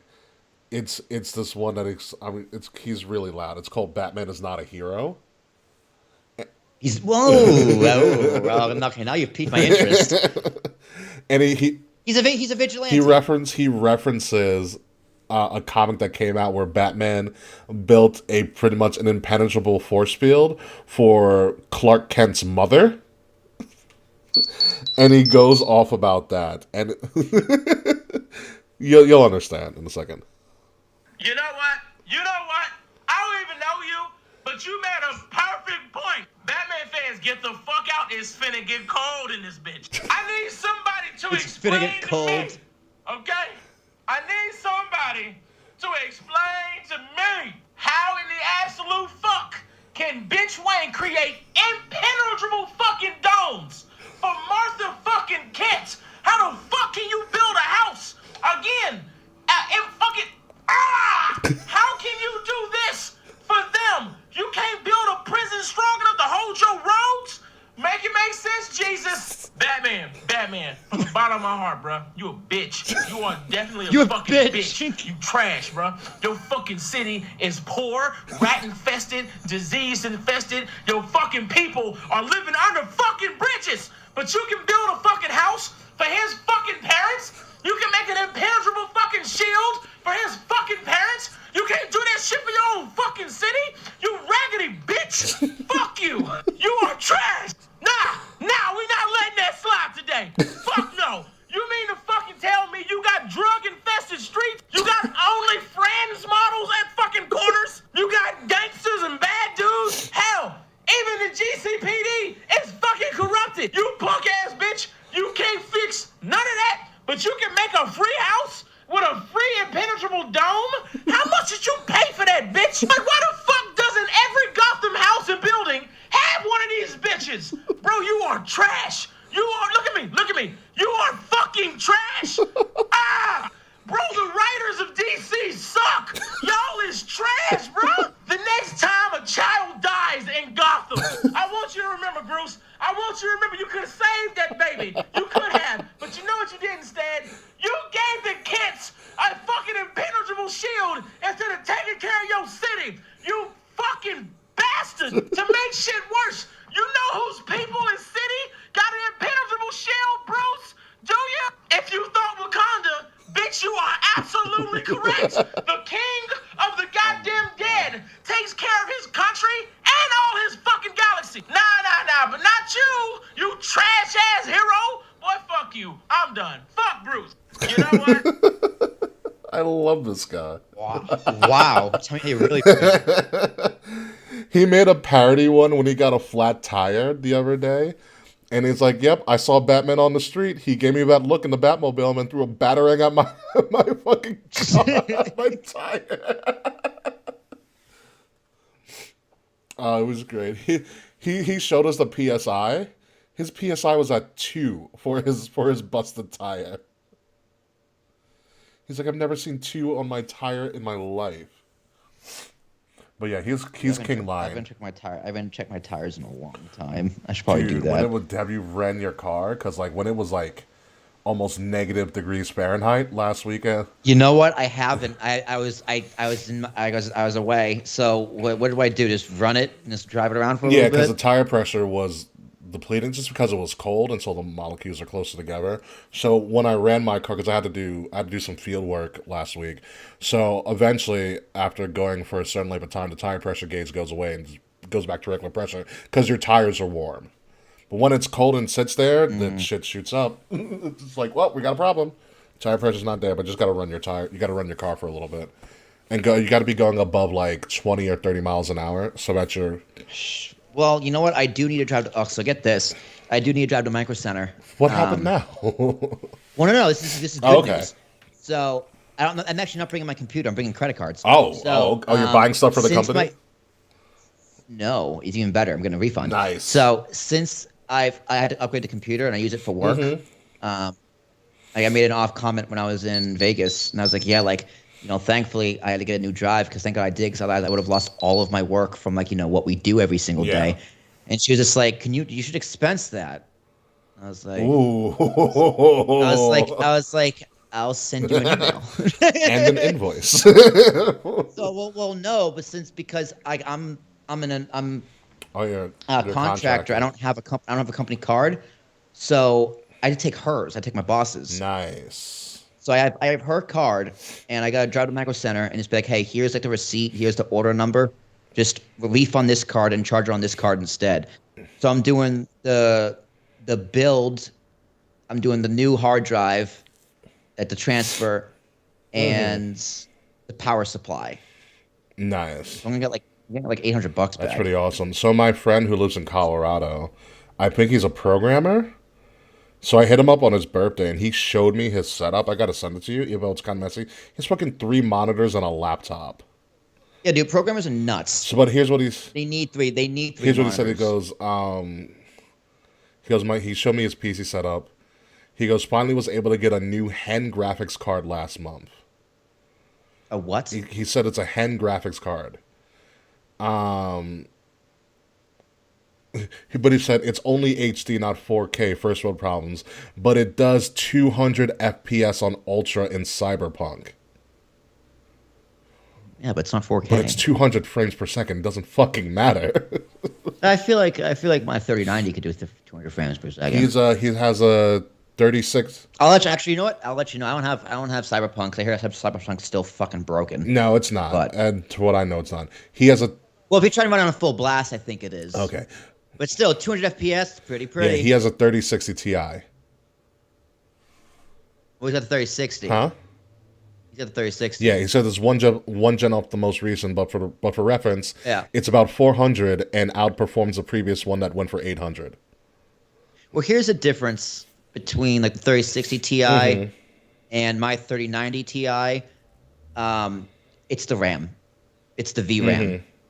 And that makes all difference, because other than that, like my 1070 had 8 gigs of RAM. The 3060 also has 8 gigs of RAM. Yeah. My 3090 has 24.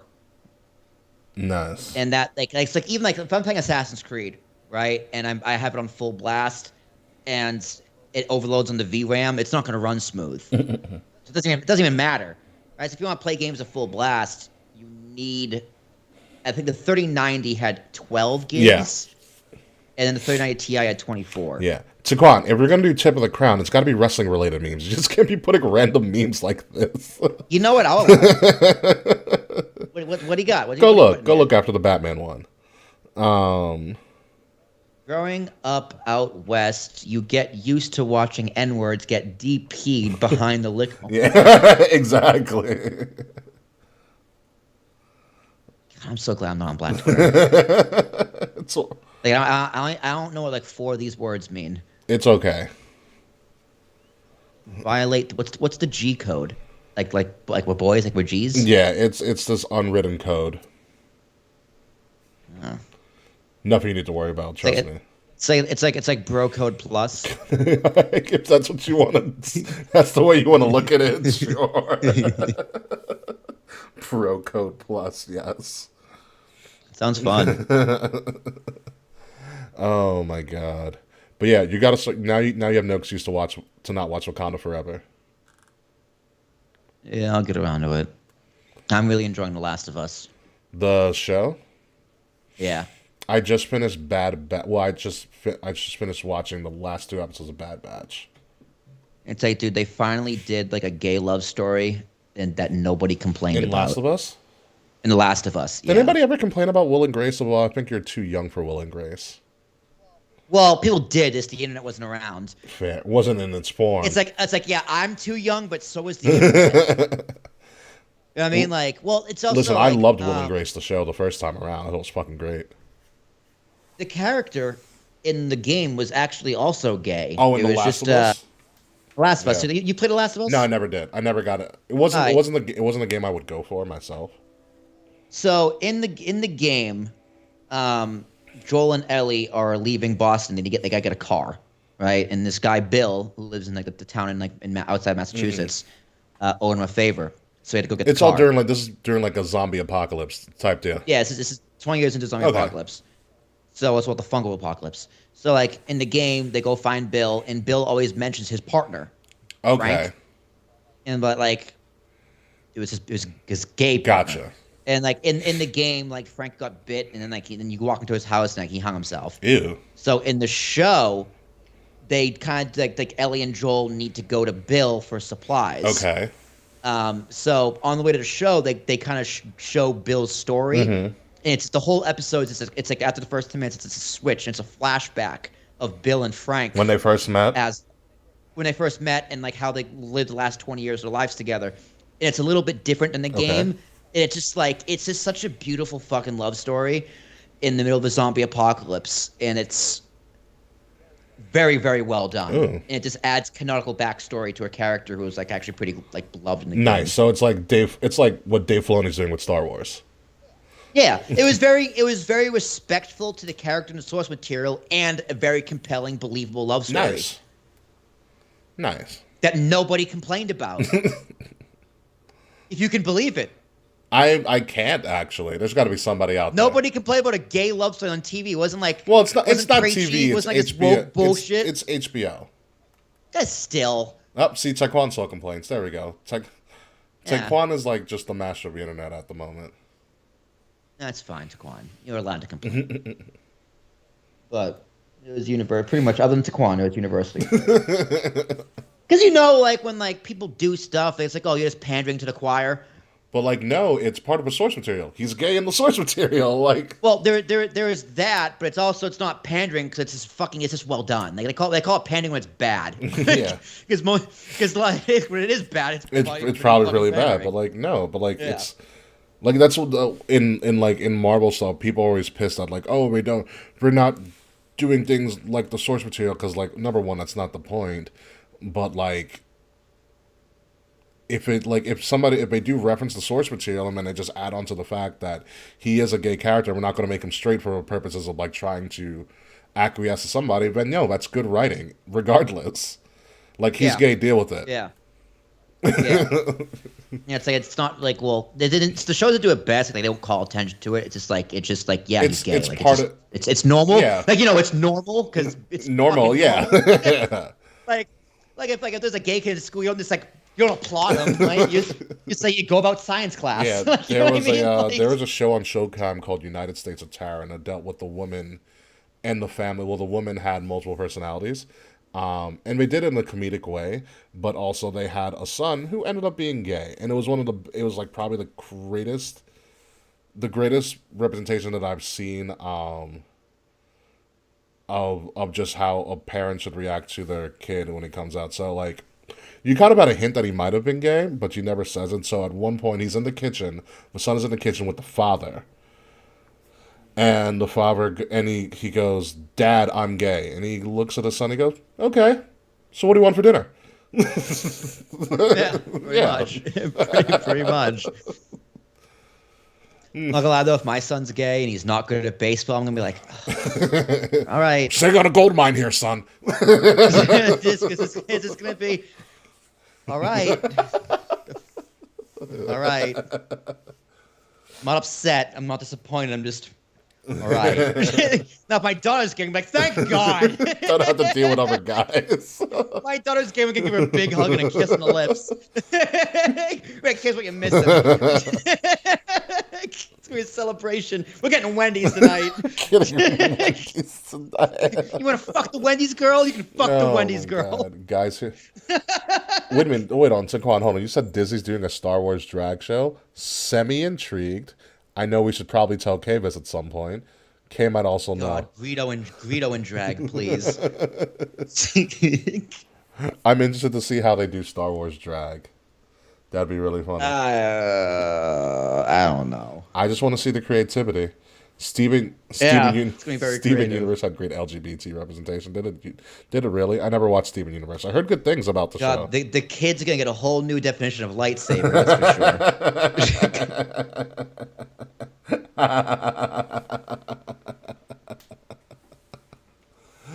I mean, say what you want about kids and drag shows. I would rather send my kid to a drag show than a church. Yeah, pretty much. Let's just say one has a better track record than the other.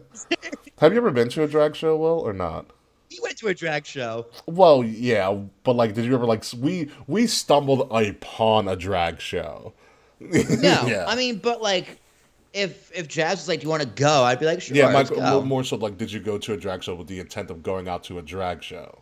Okay. No, but I totally would. They're fucking Yeah, fun. no, I went to. Now, if my friends asked me, I'd be a little concerned. I'd be like, do you guys want to go? Are you sure? But like, if Jazz asked me, or like whatever, like if Kay asked me, or if it's just like, you know, my gay friends from college at the time asked me, I'd be like, yeah, sure, let's go. You know, whatever. But if my straight friends asked me, I'd be like, well, Why are we going to a drag show? I get why you'd be like, hey, why are we doing? Like, is there good food there or something? Like, what are we? Like, maybe there's other things we can do. Like, that's more like our crowd. Like if an appropriate member from that crowd asked me to go, I'd go. At Towson when I was there, the drag show was one of the biggest events on campus. It was like a sold out crowd. I went multiple times. It was such a great time. Yeah, they're fun. And what was cool about our drag show was that alumnus of the university who became professional drag queens came back and did the show. That's cool. So it was like a huge thing, and it wasn't just like the LGBT community. It was a big show for the campus. Remember, single ladies love it. Single straight ladies fucking love drag shows. Also very true. It's just like, why wouldn't you go to drag? There's women there. Like, what do you? FAU. Oh, because like, not only there's women there. There's women that feel safe there. Yeah. All right. Even better. Even better. Yeah. I'll one up Yeah. you. Oh, Florida Atlantic has a drag show as part of Homecoming. That's got to be absolutely wild. That must be. That must be absolutely a cool time. By the way, Taquan, you're in your second semester of college? How have you adapted so far? Yeah, how are your grades? I do want to know that as well. That freshman begins with an F for a reason.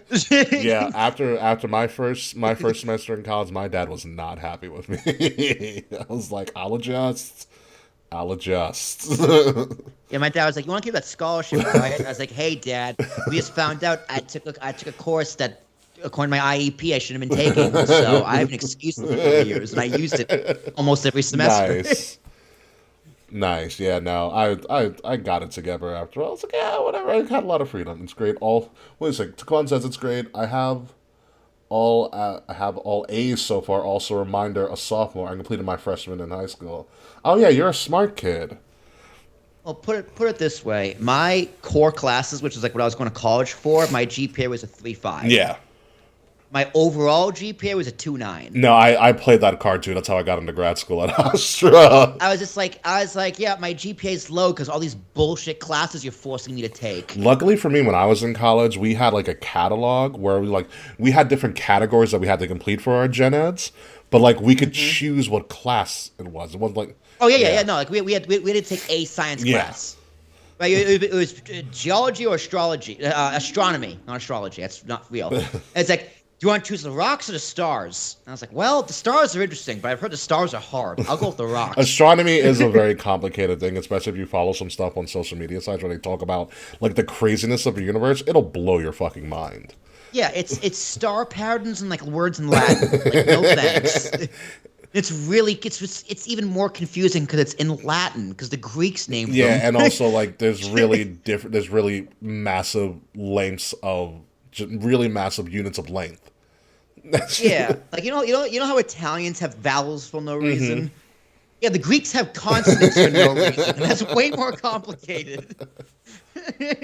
Oh my god, no, yeah, Taquan. Even though you are you trying to bang this Haitian girl, we just text and shit talk each other every day. That's good. Keep that going, Taquan. Keep it going. Keep Cross that line. Keep the communication open. But Taquan, I know you're like a sophomore in college now, but stay the 4 years. Honestly, Taquan, stay as long as your ass can. Depends on your financial situation. Very true, but like, don't go out into the real world. It's a trap. It really is a fucking trap, dude. Like, you realize, wow, college didn't teach me anything about the real world. It taught me school. Like, It's it was just high school for 4 more years with better friends and you kind of have to learn on your own. But what is it? and ass. Yeah. There was ass too, which is pretty cool. Taquan's taken video production, media criticism, fundamentals of 3D computer animation, and history theory of computer animation this semester. Taquan, you need to hire Taquan when he gets out of college. Dude, I know, dude. Once I have the money, I'll hire him. This kid's gonna be fucking smart. Yeah. Taquan, what do you think of ChatGPT? Has ChatGPT invaded your campus? Didn't you tell me it got like a B on something? I got a B on an MBA. I got a B- on an MBA exam. That's not passing, is it? That is Oh, passing. works for me then. Fuck it. Yeah. If you got a C, C+ wouldn't have passed, but a B- passes. Okay. So, but like honestly, like, because kids are using it to cheat on essays. Yeah.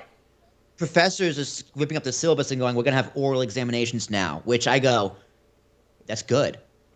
Yeah. Because just writing an essay doesn't mean you know something. If you can explain it orally and like converse it and teach kids how to think for themselves, not just write a fucking essay. Like, there is good. something to being able to express it in words, because like the written language is different from the spoken language. It teaches you how to write. Which is very Yeah. useful. But in the modern world, being able to speak is way more important than being able to write, because people don't Being read. able to comprehend, yes. Yes, like being able to convey a point through words. Because how do you converse more with people? Via word or via, I guess, email? Email usually. Well, email usually, but like email is very basic communication. Like if you're trying to break down something complex and actually discuss something, like if you have a problem at work, like if you got a problem, solve a problem at work, is it better written or is it better verbally communicated? Depends on the problem. Okay, that's fair. Because like sometimes I have to, like, if I have an issue, like, because I'm QI, so if I have an issue with a document or a form or something, I'm going to obviously address it to the appropriate people via email, but then I'm going to have to show proof, like, hey, here's the problem I found. Or try to be like, all right, if you go this way, and show them that I've replicated the issue multiple times. Well, that's showing data. Yeah. All right, so you're accompanying words with data. Yeah. Okay, that's fair. Whereas me, like if I have a problem in like a video in a control room, like I gotta show someone on the computer how to fix it and then verbally explain it to them. Yeah. Like that's an email. That's gonna be completely lost. Yeah. So No. I think it's good that like kids can just actually not just write to an exam or write to a test. They gotta actually prove they know something. It's just a new way of teaching, which I think is good. It's a older way of teaching. I think also depends on the student. Yeah, because I when I was in grade school, I had to do some oral exams, and proved that I knew what I was, or had a general knowledge of it. But I can see how that can be difficult for some people, because it just people communicate effectively in different forms. There's different ways of communicating that something. No, 100%. So I think to be, especially in this day and age, I think to have a really good class, you may need to vary the types of tests that you give people. Like oral exams, written exams, presentations, things like that. I think all of that is good, because the curriculum from school, it's just education is made to pass a test. Correct. It's not made to actually know something. There was only a few classes that I took in college. I was like, okay, this would be good for the real world. Yeah, media and the law. Mm-hmm. It was my favorite class at Hofstra because it was actually useful. Yeah, I took. Yeah. It's like, hey, here's your degree being used in the real world where there's conflict and there's no correct answer, because the answer is always, well, it depends. Yeah. Which is a great answer to a question. Because then you can elaborate off of it. Right, because it's especially in law, with First Amendment law specifically, it depends is always the answer, as it should be, because it's First Amendment. Yeah. I know for me, that's why I went to grad school, because like, for essentially my psych degree in undergrad was like just theory, and grad school is application. Yes. That's pretty much what it was. Yeah, it's like, my boss is doing she's finishing up grad school this semester at Rutgers. And I forget what kind of like money and finance she's doing, but she had to write a 50-page thesis on pretty much the complexities of like tech companies or social media companies trying to use the First Amendment on a globalized scale. That's a rough paper. There's essentially the complexities of globalization of the First Amendment in business. And social. Wow. That's a lot. Which is a lot. Well, because she did a lot of research on Europe, who values privacy over free speech because of all the wars they fought. Yeah. Which makes sense. Don't get me wrong. Like, yeah, Europeans are very, very big on privacy, whereas the U.S. it's just like, what's that? Yeah. So it's like you can't have globalization of the free speech because each country has different free speech laws. Different laws and values. But when I said to her, she's like, you can't have that opinion. You can't give an opinion on this paper. Like, it's got to be very factual and granular. Yeah, but like this country has this law, so the tech company has to adjust this way. Right, which is as it should be. Like, and my whole thing was like, listen, if we have globalization of the First Amendment, who's going to enforce that? Us? Who are we? Yeah, we can't. We can't enforce our own laws on our own people. Yeah. And we've tried enforcing our laws on other countries. We have 20 years of Afghanistan and 30 years of Vietnam. Yeah, those turned out well. and we got another 15 years in Ukraine right now, at least. So we're not very good at globalization. And what ruins every single empire ever? Globalization. Yeah. What ruined Rome? Globalization. What ruined Nazi Germany? Well, invading Russia, which is globalization. Yeah. No, one of the best courses I took that had a really real world application was besides philosophy, because philosophy was fucking great. So we just argued the whole time. Yes, it's great. And you're really good at arguing. I took it from philosophy. Really good at it. It's annoying. It's really annoying how good you are at arguing. Well, it was philosophy, and then mixed with, because I also knew a philosophy major at Hofstra, and then also there's a way of thinking when you are a mental health counselor and in just the mental health field, that you kind of have to play the devil's advocate to your own argument as well. Absolutely. So it's just that people hate arguing with me because I know your side because I played it in my head already. and you at times you take their side. Yeah. Right. Which what you have to do, because how can you prove them wrong if you don't understand them? Exactly. And there's also other ways, like you have to know your own biases and all of that stuff as well. Yeah. You gotta be self-aware. Yeah, very self-aware. I'm like fucking Skynet sometimes. It's really gross. But I took this business. It's very manipulative. if used the wrong way, yes. But I took this business course because I was going for it was this weird machination of a minor called Business Communications Liberal Arts. I was like, okay, I got to do something outside of psychology just in case. I need to know basic business principles if I'm going to do something.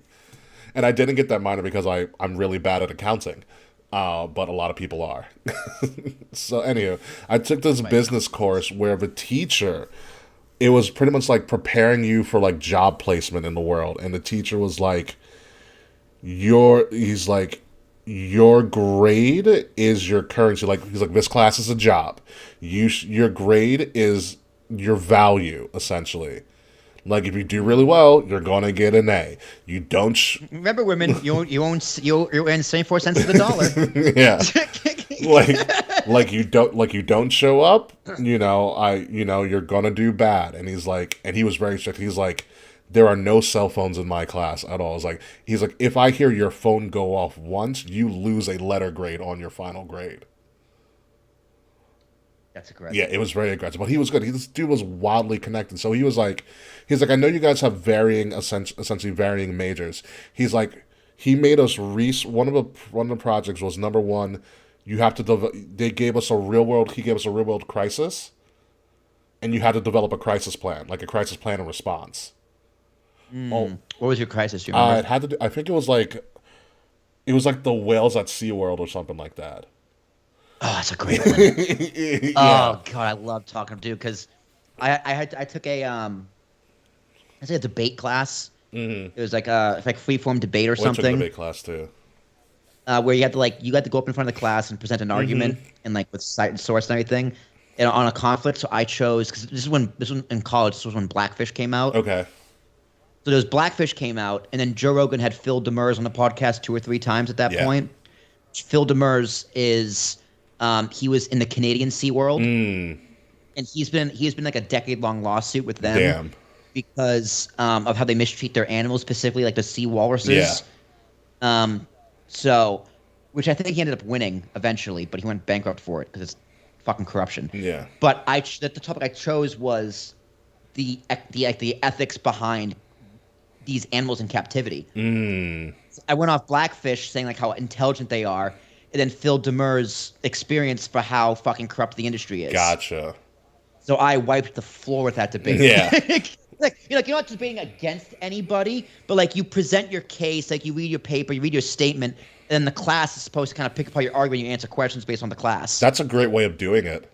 That's pretty Yeah, dope. the teacher was really, really good, and she was really, really smart. Yeah, no, and she loved smoking weed. yeah. So that was one part. Our big assignment in the class, he was like, he goes, I want you to legitimately, he took us through a job finding process. So he's like, I want you to research a legitimate job that you would go for, job internship that you would go for either during college or after college that's related to what you want to do with the rest of your life. He made us do full research on it, find out all the information on the job, create a cover letter, create a resume, and then he brought in all of his friends from the real business world in, and they gave us fake interviews. God, that's the most helpful class to call. That's what college And should you know be. what it was, and you know how he did it? He goes, we had a class about how to dress for the interview, how to provide a proper handshake, because we all had to wait outside of the classroom like interview day, and someone random would call you in. He goes, you are graded as soon as you shake that person's hand. As soon as you walk in the door. Yeah, you better be in a Yeah, suit. exactly. He was like, you are dressed properly. And like he forced us to also provide questions to the interviewer. Granted, these people weren't from the actual jobs, but like they had to. He was like, you have to ask a question to show that you've done research on the place that you want to, like, work for. Yeah, dude. If you go into an interview and don't ask questions, you're not prepared, like, yeah. good questions. Exactly. Yeah. Like, a question I would always ask is, why is this position available? Yeah. How did this position become open? Yeah, it was a crazy class because my friend, like, the next semester wanted to take it. He was like, give me some reasons. I was like, you're going to hate this man with a burning passion. Like, he's going to push all your buttons. But looking back, he's going to be one of your favorite teachers. Yeah. Yeah, looking back, he's going to be your favorite. Another. See, that's like so much more useful than like even like a film theory class. Like I'd take a few fucking bullshit film classes. The arts are very big on history. A lot of the arts are. And then another class I thought was really beneficial. I took a persuasion class. Oh God. That's a wild class. We had the governor of Maryland come and teach a class one day, which was nuts in and of itself, with the former governor. But the big thing for that class, he's like, you have one assignment for this class. Essentially, it was the seminal assignment. You had to find a real news article or an article in a magazine newspaper, and you had to flip it.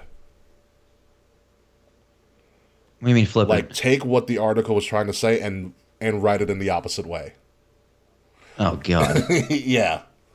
Well, that's not hard. You just go to Fox News, and go to CNN, and do the opposite. Pick one. Yeah, just pick one. It's harder than you think, actually. But no, that. Okay, sorry. Go to news next then. But yeah, no, that's how I learned about persuasion and flipping and spin and stuff. Because we talked about how. I do love spinning stories. But we talked about how it's used in a bunch of different professions. Well, it's used everywhere. And that. Yeah, how can you spin it? I didn't cheat on you, babe. My dick's split. Yeah.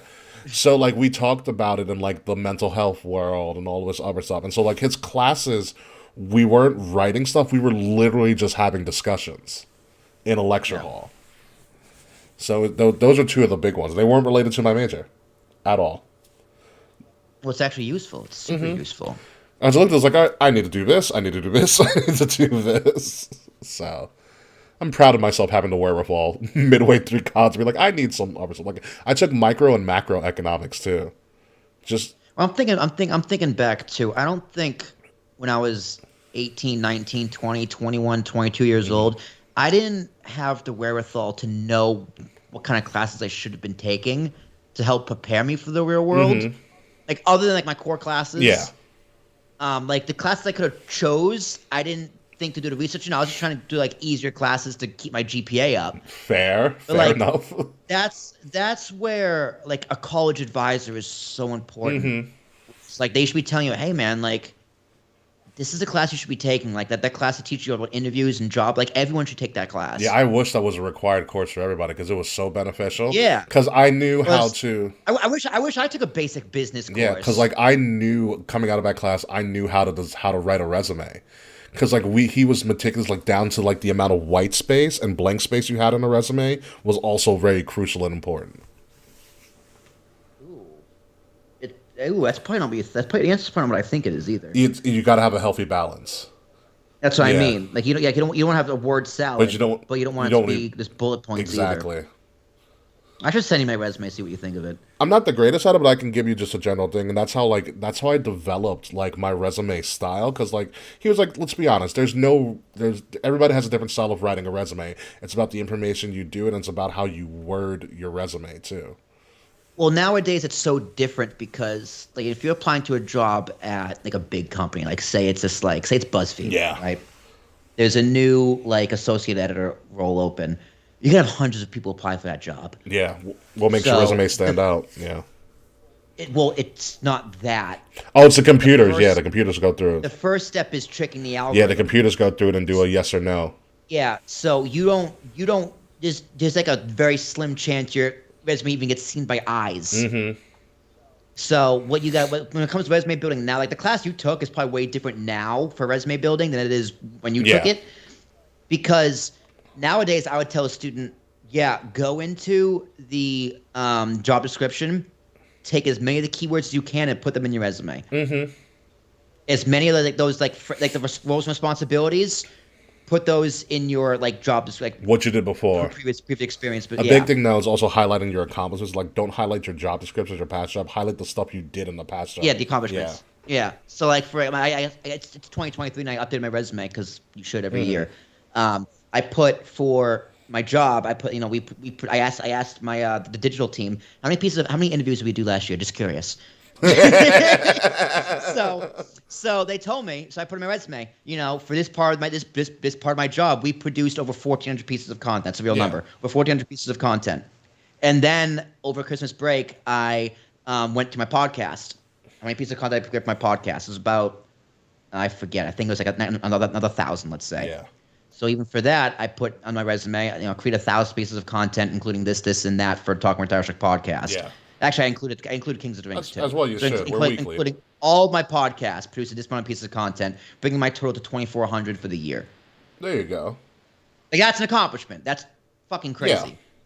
Yeah. No, it's great stuff. It's good shit, as Vince McMahon would say.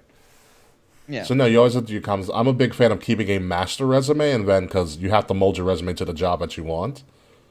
Yeah. And just picking and choosing the stuff you put on there. Because after a while, once you're in the field long enough, you're educated. No one gives a shit about your education. Like, I used my education for a little bit, and then after a while, I was like, all right, you've been in the field for, 7 years now?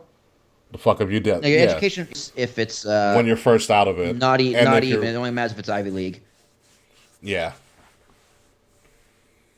It's all about experience and internships and all that. Like, not gonna lie, no one's gonna give a fuck I went to Hofstra University unless they also went to Hofstra University. The Hofstra University. Or like their spouse, or like their friend, or they know someone who also went to Hofstra University. No one cares. But it's like, oh, Harvard. Like there's jobs like Jad's trying to get into VC.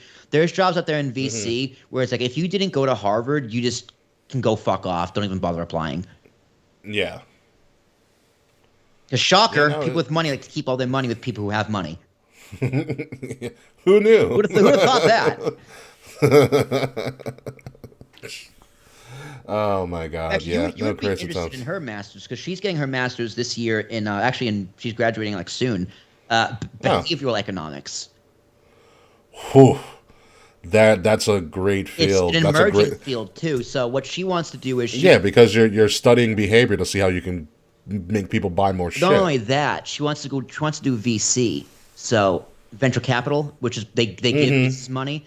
So they're gonna hire her to pretty much diagnose the company they want to invest in to see what their customers are like. Her job is going to be to diagnose how a company that they're going to invest in spends money, how their customers spend money, and if it's worth for them investing in based off their numbers.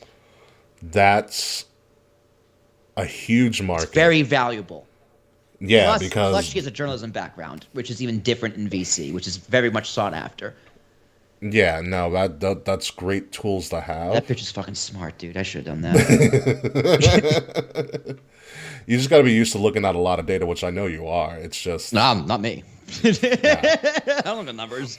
It's one of those things about like looking at data and also making sure that you know and how to interpret the data. Like my big thing the past couple of months has been I've becoming more and more attuned to Excel because I have to create forms and data and percentage points and showing trends. I've been doing trend reports recently too because we're in the new year and I got to look at last year, and we're preparing for a state audit actually as well. Oh, that sucks. Trust me, I've dealt with it before. That's like a yearly thing. You gotta do it once a year.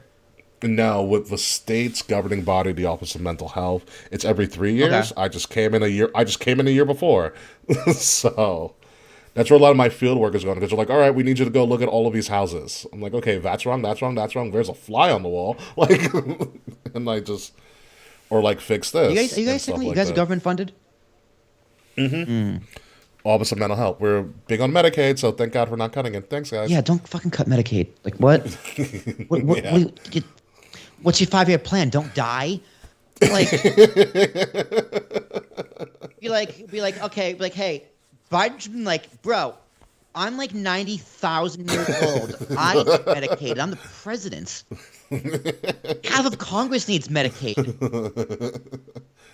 Yeah, no, yeah, so the way that New York State works a lot of the time is that, because they're very, after, Pilgrim Psychiatric Center and, the good and the bad with that, they pretty much outsource to non-for-profit, more private agencies. The government just funds them and regulates them via the New York State Office of Mental Health. And most of that money is from Medicaid. It's Medicaid-based money. That seems like it makes sense on paper. It does. And essentially, that's why my job exists, is quality improvement. Because the state comes in and is like, oh, this place is shit, we're not going to give you as much money. Right. So I hold a lot of weight, because... So much power. It's great because I'm just like, hey, this needs to be done. Oh, you didn't do it? Well, you're fucked. I tried to warn you. Like, my hands are tied, all right? Catherine holds it on my ass. Yeah, like Katie or Catherine? Who? The governor of New York. Kathy Hochul. Cathy Hochul. Catherine. It might be full name Catherine, but I know it's Kathy. She's Governor Kathy Hochul. She's fucking crazy. So, she seems like she has a great smile. I don't know. I don't worry about her because I just worry about what does OMH say. And luckily for me, I've been on retreats with some of the people at OMH, and they're pretty cool guys. They're pretty down to earth. They're a lot more lenient than this other agency. So there's the Office of Mental Health, which is just general mental health. A lot of people who can function on their own. Then New York State developed the Office of People with Developmental Disabilities. These are people who, have a lot of neurodivergent is a new key term. Disorders. People who have mental issues. Is this the book? No, that's the DSM. DSL, yeah. The DSM is for generalized mental disorder. These are people with developmental disabilities, so a lot of people who don't have great IQs, essentially. We used to call them stupid. Yes, things like that. Yeah, and so they stupid used to be a medical term. So is being gay. That was in the DSM-3. Being gay was a mental disorder in. Oh my God, States. I forgot that. Yeah, that's right. I totally forgot. That was less than 30 years, almost 30 years ago. No, more than 30 years ago, but still, it was there. Mental disorder. Being homosexual was a diagnosable mental illness, apparently. We've come a really long way with mental health, let me tell you. There's still a long ways to go. But OPWDD is hella strict. So OMH goes with the basis of they're capable of doing anything, and if we need to restrict them, we will. Where OPWDD stance is complete opposite, where they are incapable of doing anything, so we have to test them to see what they're capable of doing. and restrict them from everything else. And so those OPWDD residences and their governing body, they are absurdly strict. As in, like, the government will come to do an audit on them at 6 in the morning to, like, check out a house. Yeah, they were like, haha, we're here. Because the OPWDD does their, like, site visits and audits on a year basis. Starting in, like, October. It goes from October to, like, it ends in, like, the next October. That's how they cycle. It's crazy. I've dealt with both. I love OMH a lot more. They're a lot more lenient. OPWDD is crazy strict. For the dumbest shit, too. And it's really funny because there were talks of them. They were supposed to merger. But it's never going to happen.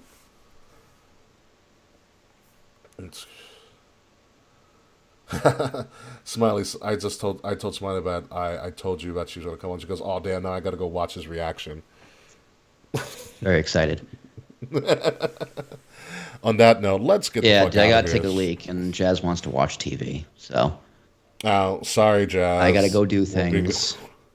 It shows uploading all that hot shit? Yes. Okay, perfect. All right, till next week, folks. Elimination Chamber, and Smiley will be here. Bye, everybody. Bye. Fuck you, Slack. Bye.